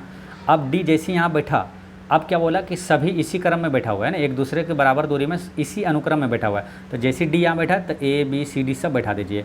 तो यहाँ पर क्या हो जाएगा, ABCD यहाँ पर हो जाएगा, यहाँ पर ABCD, यहाँ नहीं A हो जाएगा। ठीक, अब देखिए A सब इसी तरह बैठा दीजिए, ABCD यहाँ है तो यहाँ EFG और H, है ना, इतना ही अमानुष है ना। तो अब क्या बोला कि H के दाएं से तीसरे स्थान पर कौन होगा, तो H है यहाँ। ठीक है, तो दाएं से तीसरे स्थान पर, इसका दाएं जैसे मुंह इधर है तो दाएं इसका इधर होगा, है ना, दाएं इसका इधर होगा, तो तीसरे स्थान पर पहला दूसरा तीसरा स्थान पर है E, यानी कि E कहाँ है, ऑप्शन नंबर D इसका करेक्ट आंसर हो जाएगा। ठीक, तो ये काफ़ी आसान हो गया जब यहाँ पर दे दिया क्या, इसी अनुक्रम में बैठा हुआ है। ठीक, चलिए नेक्स्ट है, विस्मिता पूरब में 200 मीटर चलती है, तो पूरब किधर कर देंगे, इधर। हमेशा जब दिशा नहीं दिया है तो अपना मानेंगे क्या, इधर नॉर्थ, है ना, जैसे ये डायरेक्शन है नॉर्थ, इधर साउथ और इधर ईस्ट, इधर वेस्ट, यानी NESW ये चलना है ना, NESW क्लॉकवाइज। ठीक, तो पूरब जैसे बोला तो इधर चला देंगे अपन, पूरब है ना, पूरब 200 मीटर चला। अब क्या बोला, फिर दाएं मुड़ती है, जब भी दाएं मुड़ेगा, दाएं बोलेगा तो क्लॉकवाइज चलना है ना, घड़ी की दिशा में क्लॉकवाइज, बाएं बोलेगा तो इधर चलना है, एंटी क्लॉक। ठीक है, तो दाएं बोला तो इधर चलेंगे। अब दाएं मुड़ के 210 मीटर चला। ठीक है, अब बोला क्या, अब 210 मीटर चलने के बाद क्या हुआ, अस्पताल पहुंच जाता है, यानी यहाँ अस्पताल है गया। अब बोला क्या, आरंभिक बिंदु, यानी कि ये आरंभिक बिंदु है और अस्पताल के बीच न्यूनतम दूरी, यानी कि ये दूरी पूछा है। तो एक प्रकार से ये ट्रेंगल बन गया ना, त्रिभुज बन गया। तो ये त्रिभुज में क्या है, ट्रिपलेट का नियम से बना देंगे, यहाँ 20 है, यहाँ 21 है, तो यहाँ पर देखिए 200 है, यहाँ ऐसे भी निकाल सकते हैं, यहाँ 210 है तो एक एक शून्य कम कर दीजिए, यानी 20 और 21 है, तो यहाँ पर क्या हो जाएगा, 20 भी सही है, 400 प्लस 21 का 441, रूट अंडर करिए तो 4 4 841 और 29 हो जाएगा। ठीक है, यानी कि 29 और एक शून्य यहाँ बैठा दीजिए, यानी कि एक एक शून्य इस सब पर भी है, तो 290 इसका करेक्ट आंसर हो जाएगा। ठीक है, या तो ऐसे भी कर सकते हैं, 200 का वर्ग प्लस में 210 का वर्ग रूट अंडर में, दोनों को जोड़िएगा तो 290 आ जाएगा। ठीक है, वर्गमूल निकालिएगा तो इसका करेक्ट आंसर क्या आ गया, ऑप्शन नंबर 20 का करेक्ट आंसर है। नेक्स्ट है, वस्तु A B से 2 रुपये महंगी है, यदि वस्तु A की कीमत वस्तु B की कीमत से दोगुनी बढ़ जाए तो वस्तु A की नई कीमत 17 रुपये हो जाती है, तो वस्तु B की कीमत कितनी होगी। तो इसमें थोड़ा सा कन्फ्यूजन है, इसलिए इसको मान लेंगे ना तो आसानी से बन जाएगा। तो मानना क्या है, क्या बोला, A वस्तु B से 2 रुपये महंगी हुई है, तो B का मान लेते हैं पहले, है ना, तो B का मान लेते हैं क्या, X रुपया है। ठीक है, B की कीमत कितना है, X रुपया, तो A कितना हो जाएगा, B से 2 रुपये महंगी है, तो A हो जाएगा X+2। ठीक है, X+2 हो गया। अब क्या बोला, प्रश्न के अनुसार से क्या बोल रहा है कि यदि A की कीमत B से दोगुनी बढ़ जाए, A की कीमत जो है B से दोगुनी बढ़ जाए, यानी कि B का X है ना, तो A की कीमत कितना हो जाए, 2X, दोगुनी बढ़ जाए, ठीक है, दोगुनी बढ़ जाए तो ए की नई कीमत, ए की तो वस्तु ए की नई कीमत कितना 17 रुपया हो जाती है। तो ए की नई कीमत जो है 17 रुपया हो जाती है। ए की मतलब दोगुनी बढ़ जाती है, यानी बी की कीमत से दोगुनी बढ़ जाती है, यानी कि पहले था कितना x + 2 और दोगुनी और बढ़ गया, दोगुनी कितना हो गया 2x और इसमें ऐड हो गया, तो कितना हो जाता है 17 रुपया हो जाता है। यानी कि पहले था x + 2 और दोगुनी बढ़ जाती है, और तो टोटल मिला कितना हो गया 17 रुपया हो गया। अब इसको जोड़ दीजिए, ये देखिए x और 2x कितना हो जाएगा 3x, और ये 2 इधर कर दीजिए, यानी कि 3x और 2 इधर माइनस कर देंगे, 17 में से -2 हो जाएगा तो 15 हो जाएगा। तो 3x = 15, तो x का मान क्या आ जाएगा 5 हो जाएगा, है ना, 3 से कट जाएगा, 3 × 5 = 15, यानी कि x का मान आ गया 5, यानी कि x की कीमत हो जाएगी 5, यानी x किसका माने थे b, है ना, b का माने थे x, तो b की कीमत कितना हो जाएगी 5 रुपया। ऑप्शन नंबर ए इसका करेक्ट आंसर हो गया। ठीक, चलिए नेक्स्ट क्वेश्चन है क्वेश्चन नंबर 118। दिए गए समीकरण को सही बनाने के लिए किन दो चिन्हों को आपस में बदलने की आवश्यकता है। तो इसको क्या ऑप्शन से बनाएंगे, कौन सा रखेंगे, यानी कि माइनस जहाँ है वहाँ भागा कर देंगे, जहाँ भागा है वहाँ माइनस कर देना। ठीक है, तो इस तरह से बदलेंगे, कौन सा बदलेंगे कि ये 133 इधर आ जाएगा, तो इस तरह को इस ऑप्शन से बनाते हैं। अब इसमें थोड़ा सा हिंट क्या लेना है मालूम, जैसे ये बड़ा संख्या है ना, ये आसानी से कट जाए कहाँ से, तो वो वाला ज़्यादा पहले रख के देखना है। जैसे कि यहाँ प्लस दिया हुआ है, तो प्लस वाला कहाँ है, प्लस की जगह ये वाला है ना, प्लस और भागा, तो ये वाला पहले रख के देखेंगे। तो देखिए ये रखना है तो सभी चेक करना है, लेकिन ये पहले इसलिए रखेंगे कि यहाँ भागा से ये 5 से ये कटेगा, तो कटेगा आसानी से कम होगा तभी तो यहाँ 133 आएगा, क्योंकि लाना है 133। ठीक है, तो एक बार इसको रख के देखते हैं तो कितना हो जाएगा 225, और जहाँ प्लस है वहाँ क्या कर देंगे भागा, भागा यानी 5, और जहाँ गुना है वहाँ तो वो रहेगा ही, सिर्फ बदलना है कि जहाँ प्लस है वहाँ भागा करेंगे, जहाँ भागा है वहाँ प्लस करेंगे, तो यहाँ भागा है तो यहाँ प्लस करेंगे, अब माइनस जहाँ है वहाँ रहेगा ही। ठीक है, अब इसको 5 से काटेंगे तो कितना से कटेगा 5 × 20 5 × 20 = 25, 45 बार में कटेगा, 45 और गुना 3 कितना हो जाएगा 135, 135 और +5 कितना हो जाएगा 140 और -7 133। देखिए 133 आ गया ना, ऑप्शन नंबर सी इसका करेक्ट आंसर है। नेक्स्ट है, इन शब्दों को उस क्रम में व्यवस्थित करें जिसमें ये अंग्रेजी के शब्दकोश में पाए जाते हैं, यानी अंग्रेजी के शब्दकोश वर्णमाला के अनुसार इसका सही क्रम क्या है, तो ABCDEFG जो है उस तरह से आना चाहिए। जैसे कि MET सब में है, ठीक है, MET सब में है। अब टी के बाद जो चौथे स्थान पर है उसको देखना है कि पहले कौन आता है। जैसे यहाँ आई आता है, यहाँ आई है, ठीक है, आई से पहले भी यहाँ पर क्या है आर है, तो आई के बाद आता है। यहाँ पर एच है, यानी कि आई से पहले आता है, यानी कि पहले 3 होना चाहिए। उसके चौथे स्थान पर और भी पहले क्या ई है, यहाँ पर देखिए, यानी कि ई एच से पहले आता है, यानी कि ये पहले आएगा 5 वाला। उसके बाद ई के बाद कौन आएगा, ये सभी को देखना चौथे स्थान पर जो है, तो उसमें सब में देखते हैं तो एच आएगा, है ना, 5 के बाद 3 आएगा। ठीक है, इस तरह से इसको चेक करते हैं। ठीक है,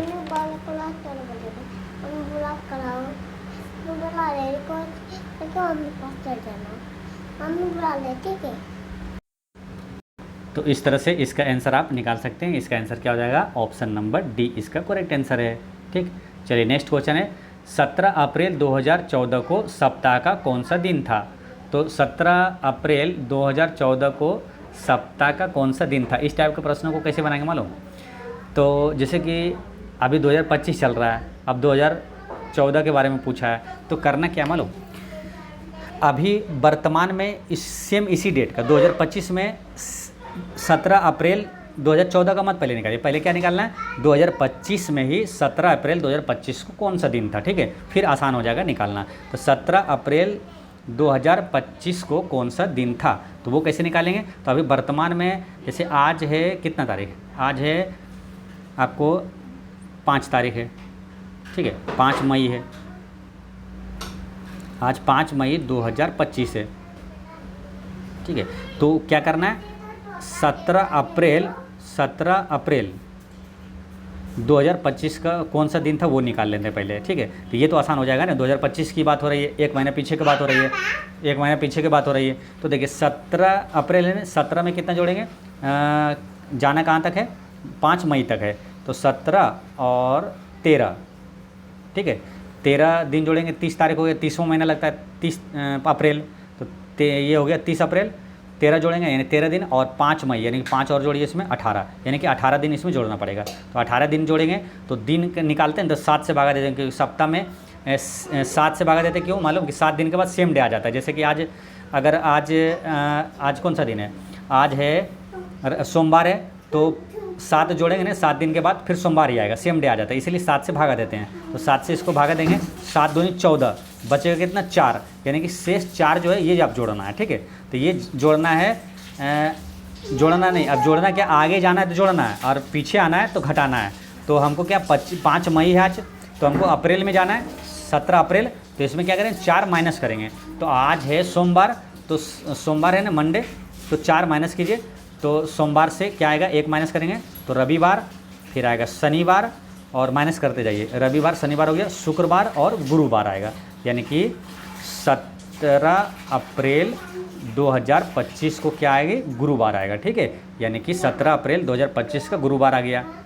यानी कि अब क्या है, सिंपल चीज़ें हैं कि 2025 में है जो ये गुरुवार आ गया। ठीक, गुरुवार आ गया 17 अप्रैल का। ठीक है, अब अप्रैल या तो डेट से अब मतलब नहीं है, अब 2014 में जाना है, 2025 में और 2014 में जाना है। ठीक है, सेम डेट आ गया क्योंकि है ना, 17 अप्रैल को निकल गया, तो अब 2014 में जाना है, तो क्या करना, ईयर का देखना है। ठीक है, तो अब ईयर कितना डिफरेंस है, देखिए 14 है, तो 14 6 20 और 20 5 25 है ना, यानी कि 6 5 11 वर्ष है डिफरेंस।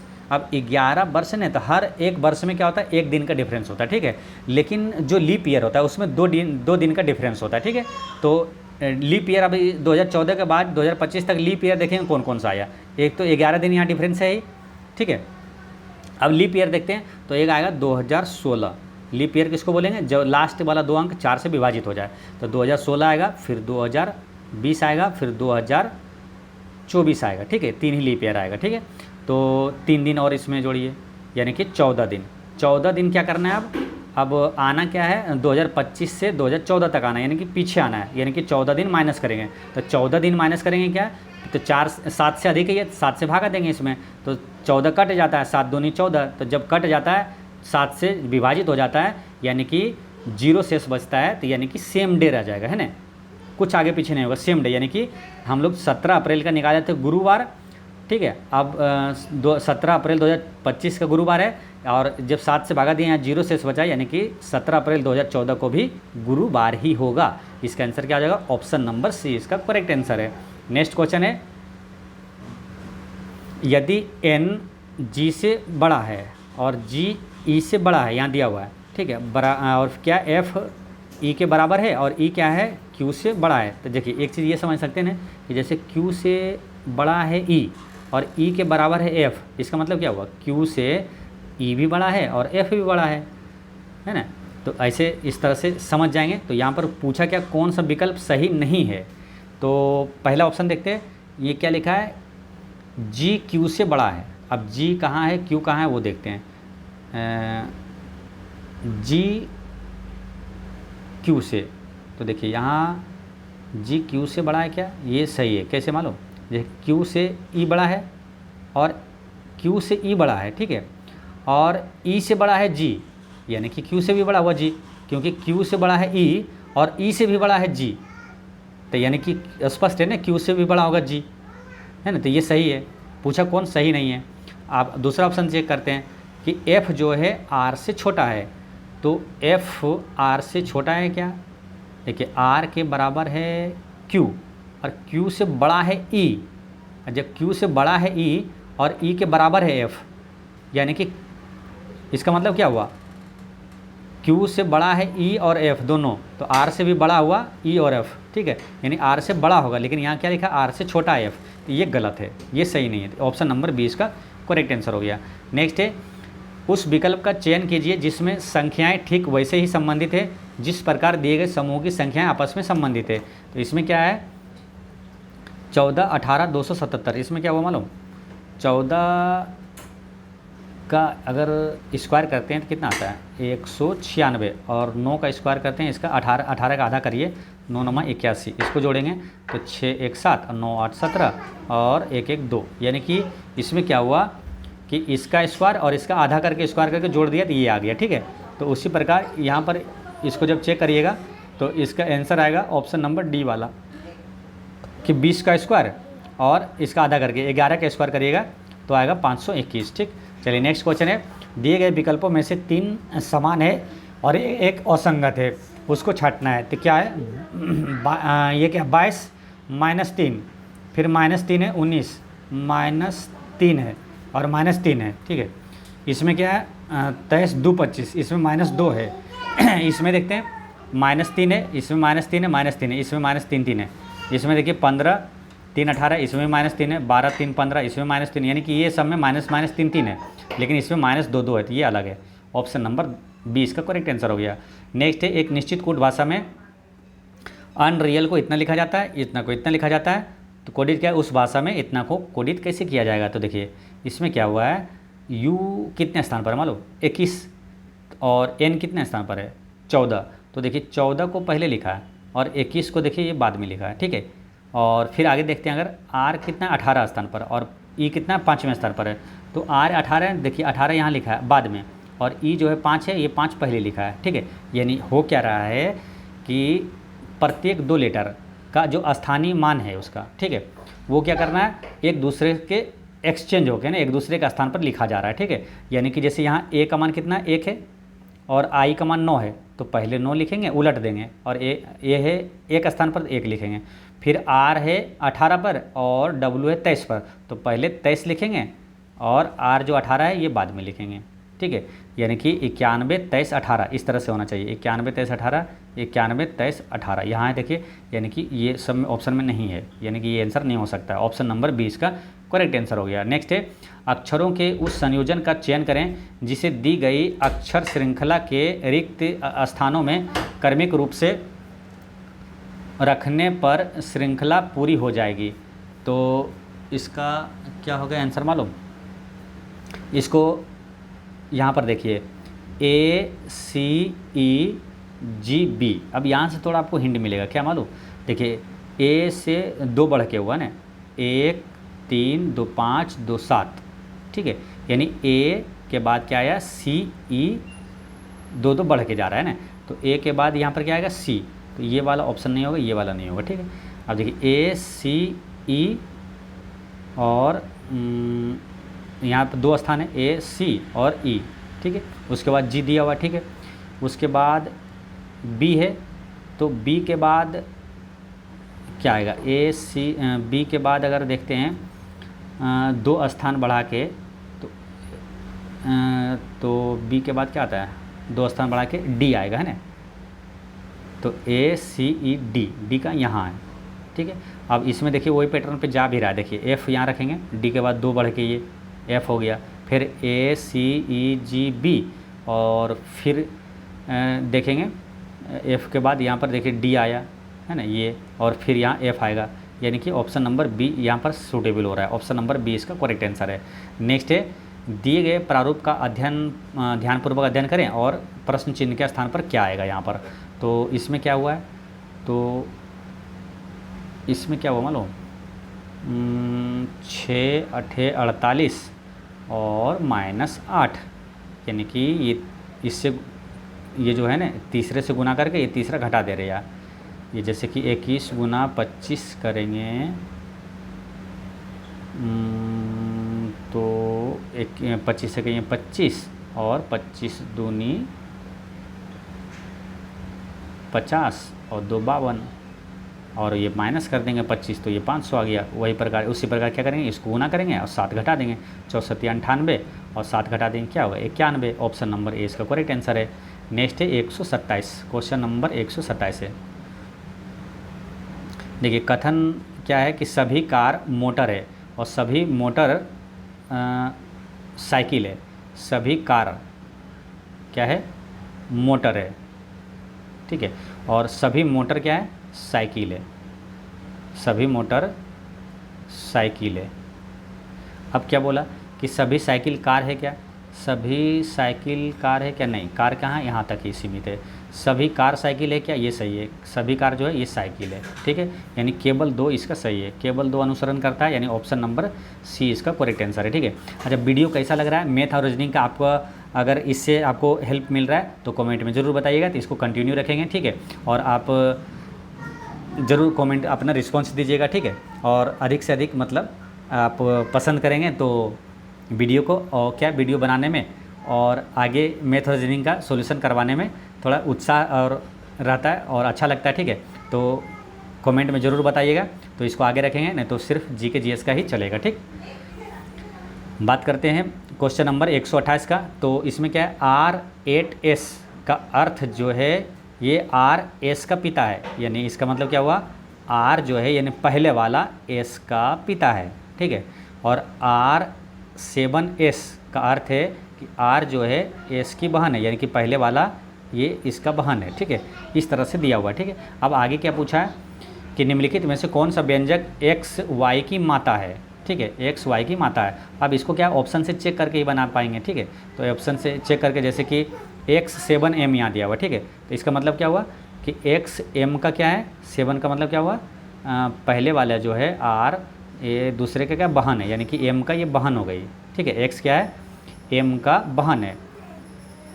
फिर क्या दिया हुआ है, 6 है ना, 6O, तो 6 का अर्थ क्या है यहाँ, भाई है, यानी कि O का भाई हो गया ये। और 2 का मतलब क्या है, पत्नी है ना, Y का पत्नी हो गया ये।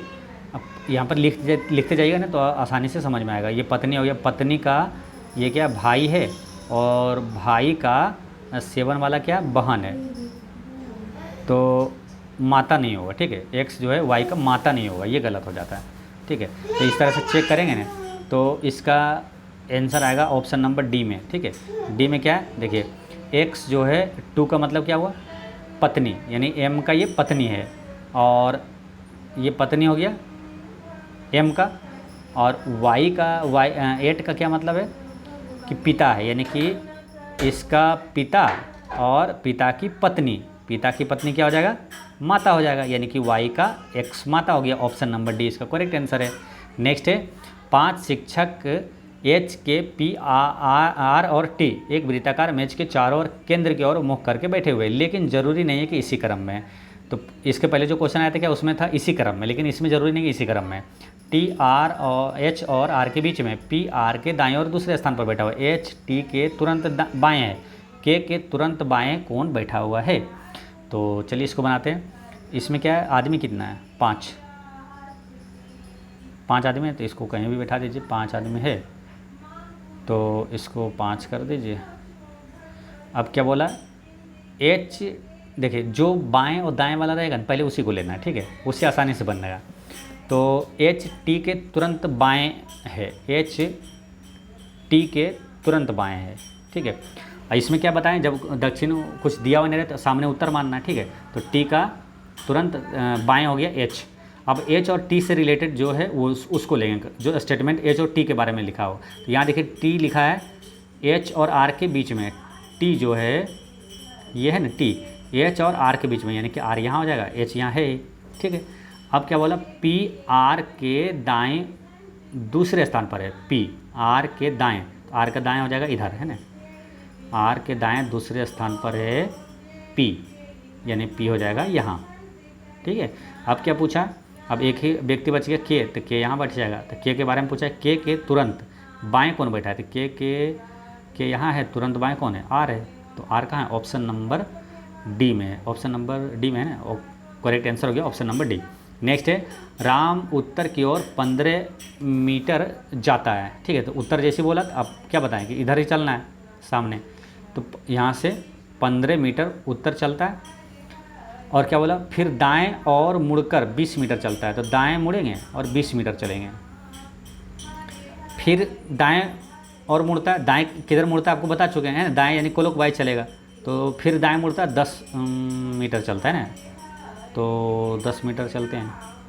10 मीटर चलेंगे मतलब क्या, ये 15 टोटल है, तो 10 यहाँ चलेंगे, तो यहाँ थोड़ा सा ऊपर चलेंगे ना 10 मीटर ये, और ये 5 बच जाएगा नीचे। अब क्या बोला, फिर दाएं मुड़ता है 20 मीटर चलता है, फिर दाएं मुड़ेगा इधर ही क्लॉकवाइज चलते जाएगा।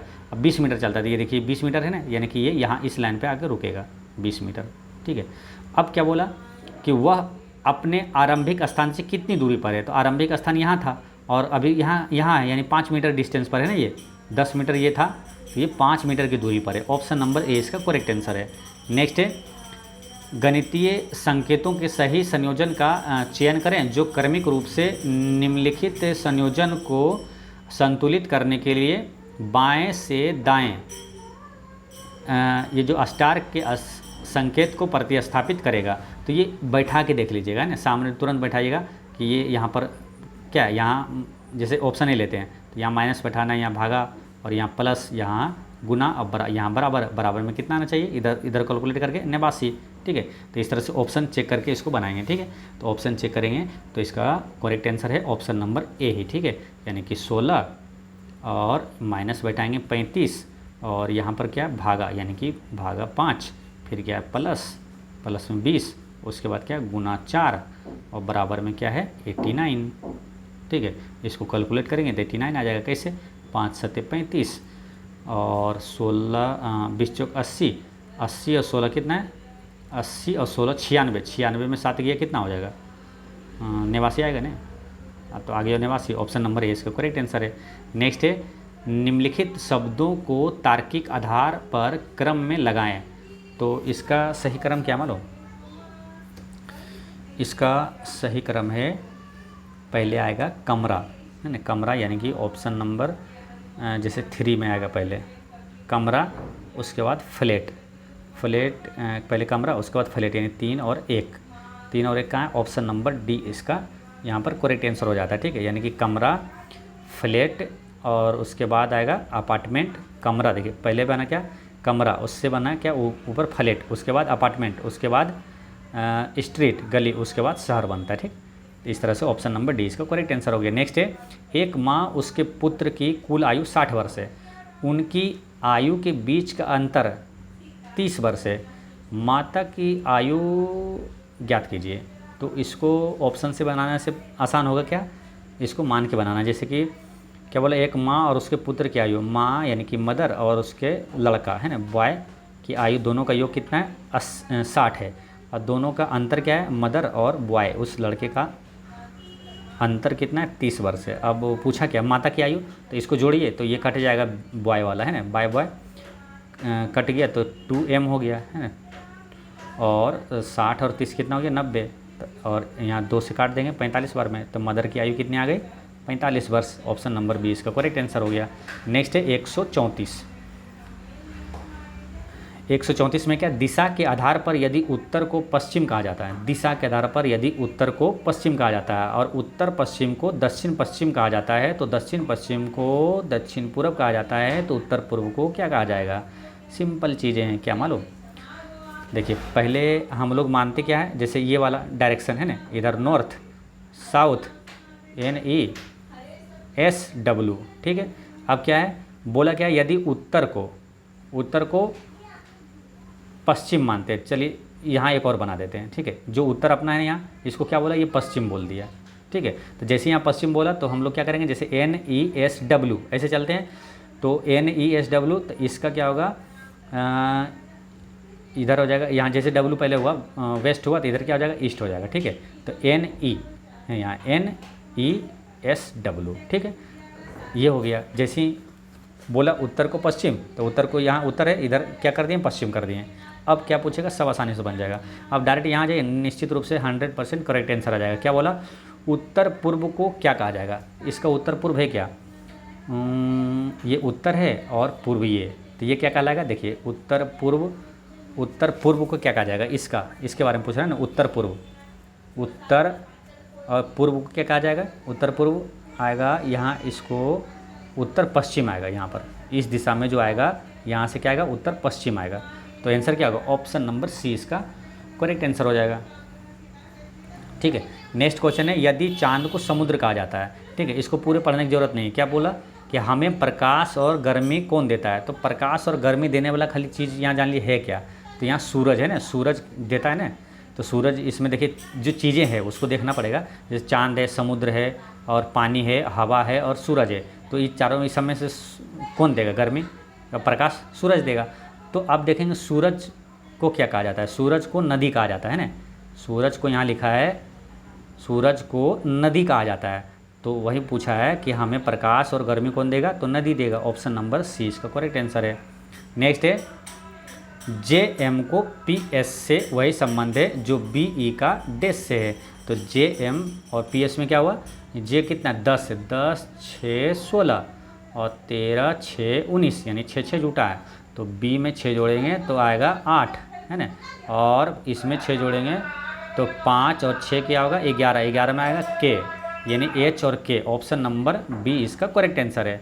नेक्स्ट है निम्नलिखित प्रत्येक प्रश्न में सार्थक शब्द बनाने के लिए व्यवस्थित अक्षरों को पुनर्व्यवस्थित करें और असंगत को पहचानें। ठीक है, असंगत इसमें पहचाना। देखिए ये जो लोली लिखा है ना, ये क्या है? इसको लिख सकते हैं क्या मान लो? YELLOW, येलो है ना, ये येलो कलर है। ये क्या है? फायर है ये, ठीक है। और ये क्या? वाइट है। और ये क्या है? ब्राउन है। तो देखिए ये येलो है, ये वाइट है और ये ब्राउन, ये कलर हो गया। लेकिन ये फायर अलग है ना, ये अलग चीज़ है। और बाकी ये तीनों क्या कलर हो गए, यानी 2 इसका अलग है। ऑप्शन नंबर 2 इसका करेक्ट आंसर है। यानी ये दो कहाँ है? ऑप्शन नंबर ए में है। ठीक है, यानी 137 का ए हो गया इसका करेक्ट आंसर। नेक्स्ट दिए गए शब्दों को शब्दकोश की तरह बाएं से दाएं क्रमवार लगाया जाए तो निम्नलिखित में से कौन सा दाएं से दूसरा आएगा ना, राइट साइड से दूसरा आएगा। तो इसको पहले शब्दों के क्रम शब्दकोश के अनुसार सजाएंगे। कैसे सजाएंगे मालूम? पहले लेना जैसे आर वाला, यहाँ एफ है, यहाँ पी है, यहाँ एल है, यहाँ एस है। तो पहले कौन आएगा?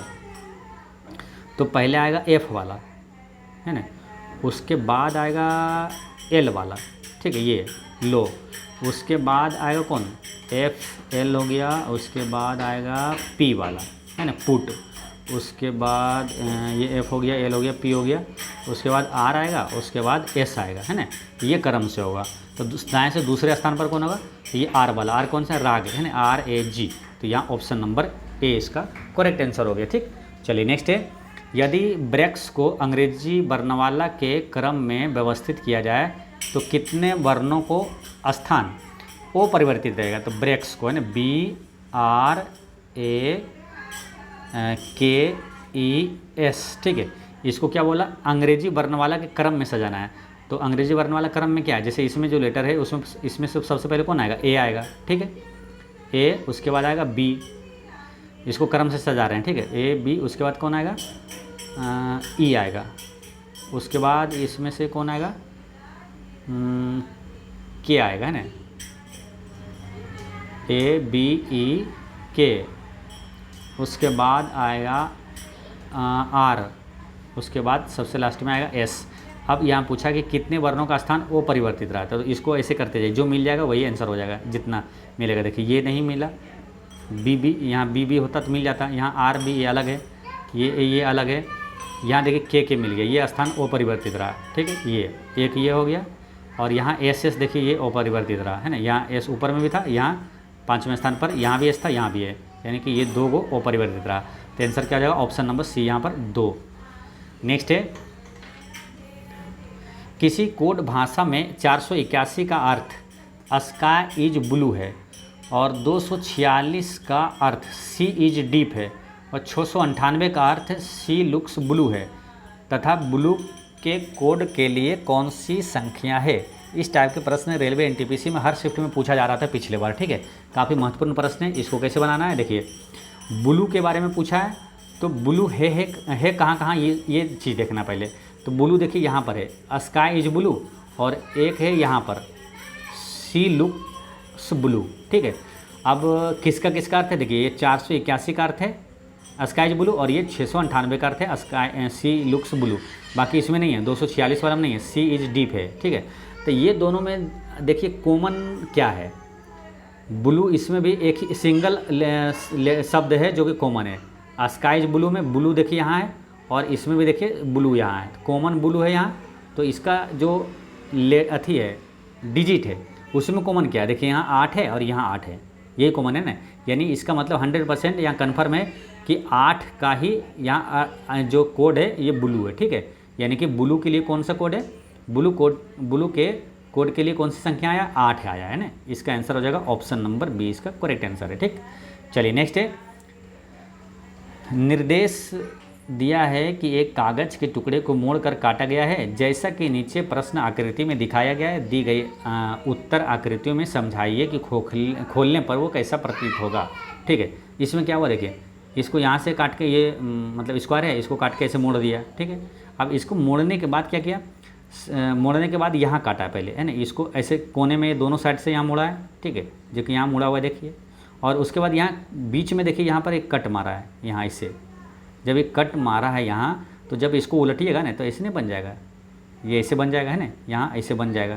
तो यहाँ पर 2 तो रहेगा ही, और इसको जब उलटिएगा तो एक यहाँ रहेगा, ये वाला सेम चीज़ यहाँ रहेगा, ठीक है। तो 2 इधर इस साइड में और 2 ऐसा ये वाला, ठीक है।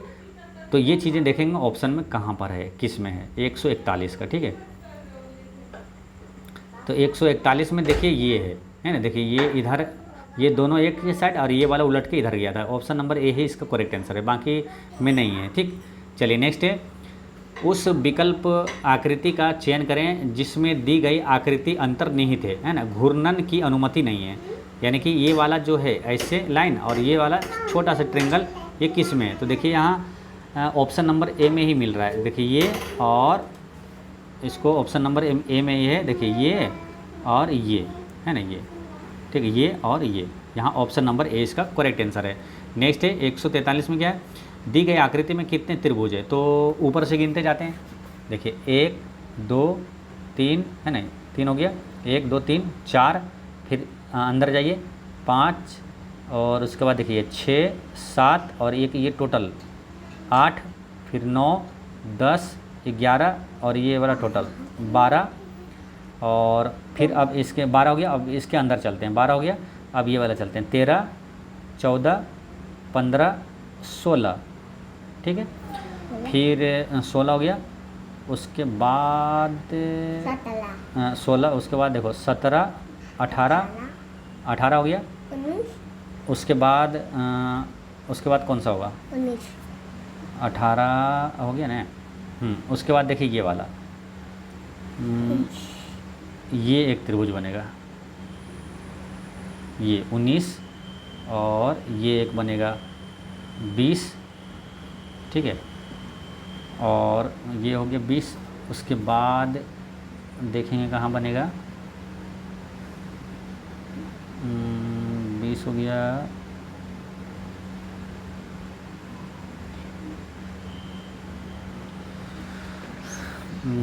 इसको जब देखेंगे ना तो आ जाएगा ना, गिनती आ जाएगा। एक बार कभी मिस हो जाती है, लेकिन ये फिर आ जाएगा, जब चेक करेंगे तो फिर आ जाएगा, ठीक है। जैसे एक बार फिर से करते हैं, देखिए 1 2 3 4 5 6 7 8, और उसके बाद ये 9 10 11, और ये लेंगे ये 12, फिर 13 14 15 और ये 16, यहाँ तक हो गया 16। उसके बाद 16 हो गया, उसके बाद फिर अंदर ही चलते हैं 16, और ये बच गया 17 18 19 20 21, ये 22, और फिर ये 23 और ये 24, ठीक है। इस तरह से इसका आंसर क्या, ऑप्शन नंबर बी इसका करेक्ट आंसर है। नेक्स्ट है, यदि एक दर्पण को रेखा AB पर रखा जाए तो दी गई विकल्पों में से कौन सी आकृति प्रश्न आकृति की सही छवि होगी। तो इसमें क्या हुआ देखिए, अगर दर्पण इधर है तो ये क्या होता है, इधर पलटता है, ठीक है। अगर दर्पण यहाँ नीचे रहता तो ये क्या होता है, ऐसे उलट जाता, ठीक। तो यहाँ पर दर्पण क्या है, इधर दिया हुआ, तो ये इधर पलटेगा, ठीक है। तो जब इधर पलटेगा ना, तो जो चीज़ें जिस तरह है, जैसे कि ये ऊपर है, ये ना ट्रेंगल का ये कॉर्नर ऊपर है तो ऊपर ही रहेगा ना, क्योंकि ये पलटेगा। तो जब ऊपर ही रहेगा कॉर्नर, और ये जो है ये क्या होगा, इस साइड आ जाएगा, है ना, इस साइड आ जाएगा, ऊपर ही रहेगा, ये भी ध्यान देना, ठीक है। तो पहले ये वाला पलटेगा तो इधर आएगा, ये जो स्क्वायर शेप का है ये इधर आएगा राइट साइड में। तो देखिए यहाँ ये ऑप्शन में ये गलत दिया हुआ, देखिए यहाँ दूसरा ये सीधा वाला स्क्वायर दे दिया, ठीक है। यहाँ समचतुर्भुज जैसा है, यहाँ पर सीधा, ये वाला ऑप्शन नहीं होगा। ये वाला देखिए कॉर्नर में ये वाला चीज़ नहीं है, ऊपर ही रहेगा, ये वाला इसमें नहीं है, ठीक है। और ये दोनों में है, अब ये दोनों में है तो इसमें, अब इसमें से क्या आंसर होगा, देखिए ये वाला जो ये वाला जो है, ये वाला क्या होगा, ये वाला जब पलटेंगे तो ये वाला इधर आएगा और ये जो कॉर्नर है नुकीला भाग ऊपर ही रहेगा। तो यहाँ पर देखिए यहाँ उलट दिया, ये नीचे कर दिया नुकीला भाग, तो ये वाला आंसर नहीं होगा, ठीक है। यानी आंसर क्या होगा, ऑप्शन नंबर ए इसका करेक्ट आंसर हो गया, ठीक।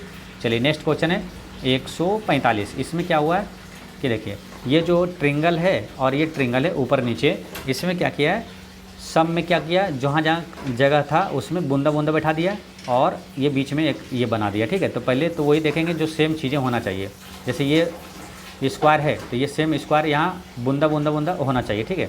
तो जैसे यहाँ डायरेक्ट ऑप्शन ये छट जाता है, जैसे यहाँ स्क्वायर वाला है तो यहाँ ट्रेंगल दे दिया, ये आंसर नहीं होगा। ये ट्रेंगल दे दिया, ये आंसर नहीं होगा। अब यहाँ इसमें बूंदा बूंदा नहीं बैठाया, ये आंसर नहीं होगा। तो ऑप्शन नंबर सी इसका करेक्ट आंसर हो जाएगा।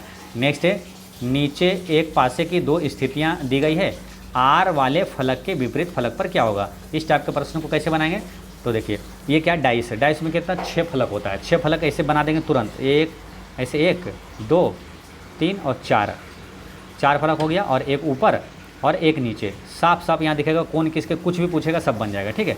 अब देखिए इसमें क्या करना है, 2 डाइस ये दे, या तो 3 दे या तो 4 दे, कोई फ़र्क नहीं पड़ता है। उसमें क्या करना है, 2 को ही आपको उठाना है और एक लेटर जो कॉमन है वो वाला 2 डाइस ले लेना है। जैसे यहाँ ए इसमें है और ए इसमें, दोनों में ए है तो कॉमन ए हो गया, तो ए को यहाँ आप लिख दीजिए, ए ही कॉमन है ना, तो ए यहाँ लिख दीजिए और वहाँ से क्लॉकवाइज घुमाइए दोनों में, ठीक है। ए को क्लॉकवाइज घुमाएंगे तो ए पी क्यू है ना, तो यहाँ पर लिखिए ए पी क्यू। अब इसमें भी घुमाइए ए आर एच क्लॉकवाइज, तो ए के बाद यहाँ पर आगे बढ़ते जाइए आर एच।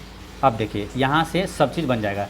देखिए यहाँ आर जो एच है, एच के विपरीत क्यू है, आर के विपरीत पी है और ए के विपरीत जो भी यहाँ रहेगा वो हो जाएगा, ठीक है। तो इस तरह से पूछा क्या, आर वाले फलक के विपरीत क्या होगा, तो आर के विपरीत क्या यहाँ पी है ना। देखिए एक विपरीत हो जाएगा, ये पड़ोसी है और एक छोड़ के ये विपरीत हो जाएगा, ठीक है। तो आर के विपरीत क्या हो गया, पी हो गया। तो पी का ऑप्शन नंबर 20 का करेक्ट आंसर है। नेक्स्ट है, निम्नलिखित आकृति श्रृंखला में प्रश्न चिन्ह के स्थान पर आने वाली आकृति का चयन करें। तो इसमें क्या हुआ है, तो देखिए इसमें तो एक चीज़ ये दिख रहा है कि यहाँ पर जो ब्लैक वाला है एक स्थान ऊपर यहाँ आ गया, ठीक है। फिर आगे बढ़ें तो एक स्थान और ऊपर आ गया, ये चीज़ दिख रहा है। और क्या दिख रहा है इसमें कि जब ये एक स्थान ऊपर गया तो ये स्क्वायर देखिए यहाँ था कॉर्नर में, यानी कॉर्नर वाला चीज़ें यहाँ आ रहा है इस कॉर्नर में। जैसे यहाँ भी देखिए कॉर्नर वाला जो समचतुर्भुज जैसा है वो डायरेक्ट यहाँ ये कोने में आ गया, ठीक है। और बाकी चीज़ें क्या होता है कि आगे बढ़ जाता है, जैसे कि ये एक आगे बढ़ा और ये कॉर्नर में आया तो ये जो दोनों बचा ये सेम इसी पैटर्न में, यानी आगे पीछे ये नहीं हुआ है ना। इसको सर्किल के ऊपर ये जो है समचतुर्भुज, यहाँ सर्किल के ऊपर समचतुर्भुज रहा, ठीक है, सेम पैटर्न पे आगे बढ़ा ये। तो उसी प्रकार आप क्या करेंगे, अब यहाँ क्या समझ में आया कि ये एक ऊपर बढ़ेगा तो ये कोना में आ जाएगा, ठीक है। यानी कि ये कोना वाला ऊपर, कोना वाला आंसर होगा, तो ये तो होगा नहीं, ये होगा नहीं, ठीक है आंसर। अब ये दोनों में चेक करना है, तो ये कोना में ऊपर चला गया और ये सर्कल जो है ये डायरेक्ट कहाँ जाएगा, नीचे आ जाएगा। ये सर्कल दोनों में नीचे है, तो अब आंसर कौन होगा, तो अब क्या होगा, ये सर्कल ये नीचे आया ना, तो ये क्या करेगा, ये आगे बढ़ेगा, यानी कि ये समचतुर्भुज के ऊपर ये स्क्वायर रहेगा, समचतुर्भुज के ऊपर स्क्वायर रहेगा। तो समचतुर्भुज के ऊपर स्क्वायर कहाँ है, यहाँ है, ठीक है। तो इसका आंसर क्या होगा, 147 का ऑप्शन नंबर सी इसका यहाँ पर करेक्ट आंसर हो जाएगा, ठीक। चलिए नेक्स्ट है क्वेश्चन नंबर 148। कौन सी उत्तर आकृति प्रश्न आकृति के स्वरूप को संयोजित करेगी, यानी कि यहाँ पर कौन सा बैठेगा। इस जैसे ये पैटर्न सेम है ना, सेम पैटर्न यहाँ पर ये होना चाहिए, तो सेम अगर वो होगा ना तो इसमें देखिए ये तो होगा नहीं, क्यों, क्योंकि देखिए ये यहाँ पर ऐसे आएगा ना, सर्किल वाला जो सर्किल ऐसे आएगा, ठीक है। तो ये वाला यहाँ पर नहीं है, ये गलत है। और ये देखिए घुमाना भी नहीं है, मान लो ये सीधा सीधा डायरेक्ट ऐसे उठा के और ये यहाँ बैठ जाएगा तो वो वाला होगा, तो ये वाला भी नहीं होगा। और ये वाला भी नहीं होगा, क्यों, मान लो इसमें देखिए ये जो रेखा गया है वो अंतिम कोने तक नहीं छुआ है, जबकि इस समय क्या कोने तक छुआ है, ठीक है। इसमें देखिए कोने तक नहीं छुआ है सी में, तो आंसर क्या होगा, ऑप्शन नंबर ए इसका करेक्ट आंसर है। नेक्स्ट है क्वेश्चन नंबर 149। इसमें क्या हुआ, कौन सी आकृति प्रश्न आकृति के स्वरूप के साथ संयोजित होगी। इसमें क्या हो रहा है, देखिए ये ट्रेंगल है और ट्रेंगल के फिर बीच में एक लाइन है और फिर ट्रेंगल गायब हो जा रहा है ना, ट्रेंगल को हटा लिया तो ये बचा। फिर उसमें भी क्या हुआ, यहाँ स्क्वायर है, एक लाइन है यहाँ, और फिर यहाँ क्या हुआ, एक लाइन तो ये है और फिर एक लाइन 2 लाइन इधर दे दिया है, और फिर जो पहले वाला जो है, जो चीज़ है पहले वाला वो गायब कर दिया। तो पहले वाला चीज़ जब गायब हो गया तो ये सिर्फ बचा है ना। पहले वाला जो चीज़ रहता है, देखिए पहले वाला जो है शेप आकृति, उसमें कुछ बीच में बढ़ाता है और फिर पहले वाला गायब कर लेता है। फिर इसमें जो है तो इसमें बढ़ा है ये और ये बढ़ा है, ठीक है। अब फिर पहले वाला गैप कर लेंगे तो क्या बचेगा, ये बचेगा ना, तो ये क्रॉस वाला बचेगा। ऑप्शन नंबर डी इसका करेक्ट आंसर है। नेक्स्ट क्वेश्चन है 150 और क्वेश्चन नंबर ये लास्ट है, ठीक है। उस आकृति का चयन करें जो बिंदुओं के स्थान की वही शर्तों को पूरा करती है जैसा कि आकृति एक्स में दिया हुआ है। तो इसमें क्या दिया हुआ है, तो इसको ऐसे समझेंगे, देखिए इसको ऐसे समझेंगे कि ये जो बिंदु है ना, ये बिंदु जो है ये सर्किल और स्क्वायर में है, ये बिंदु बाहर वाला, और ये अंदर वाला जो बिंदु है ये सर्किल में भी है, स्क्वायर में भी है और ट्रेंगल में भी है, तीनों में है, ठीक है। यानी कि तीनों का ये कॉमन जो है, ये इस तरह से बिंदु आप किस में बैठा सकते हैं, तो ये ऑप्शन नंबर डी में जाएगा। ऑप्शन नंबर डी में ही है। जैसे एक बिंदु आप यहाँ बैठाएंगे ना, तो एक आ जाएगा स्क्वायर और सर्किल में, और यहाँ पर जब बैठाएंगे तो ये तीनों में आ जाएगा, ठीक है। तो इस तरह से इसका यही शेप वैसा डी वाला ही ऑप्शन है, ठीक है। तो इस तरह से आपका आंसर क्या आ जाता है, ऑप्शन नंबर डी, ठीक है। तो दोस्तों इस तरह से आपका पूरा मैथ और रीजनिंग का क्वेश्चन होता है समाप्त। वीडियो कैसा लगा कमेंट में ज़रूर बताइएगा, और कोई भी डाउट हो तो कमेंट में पूछिएगा। मिलते हैं नेक्स्ट वीडियो में, तब तक पढ़ते रहें, मुस्कुराते रहें। जय हिंद दोस्तों।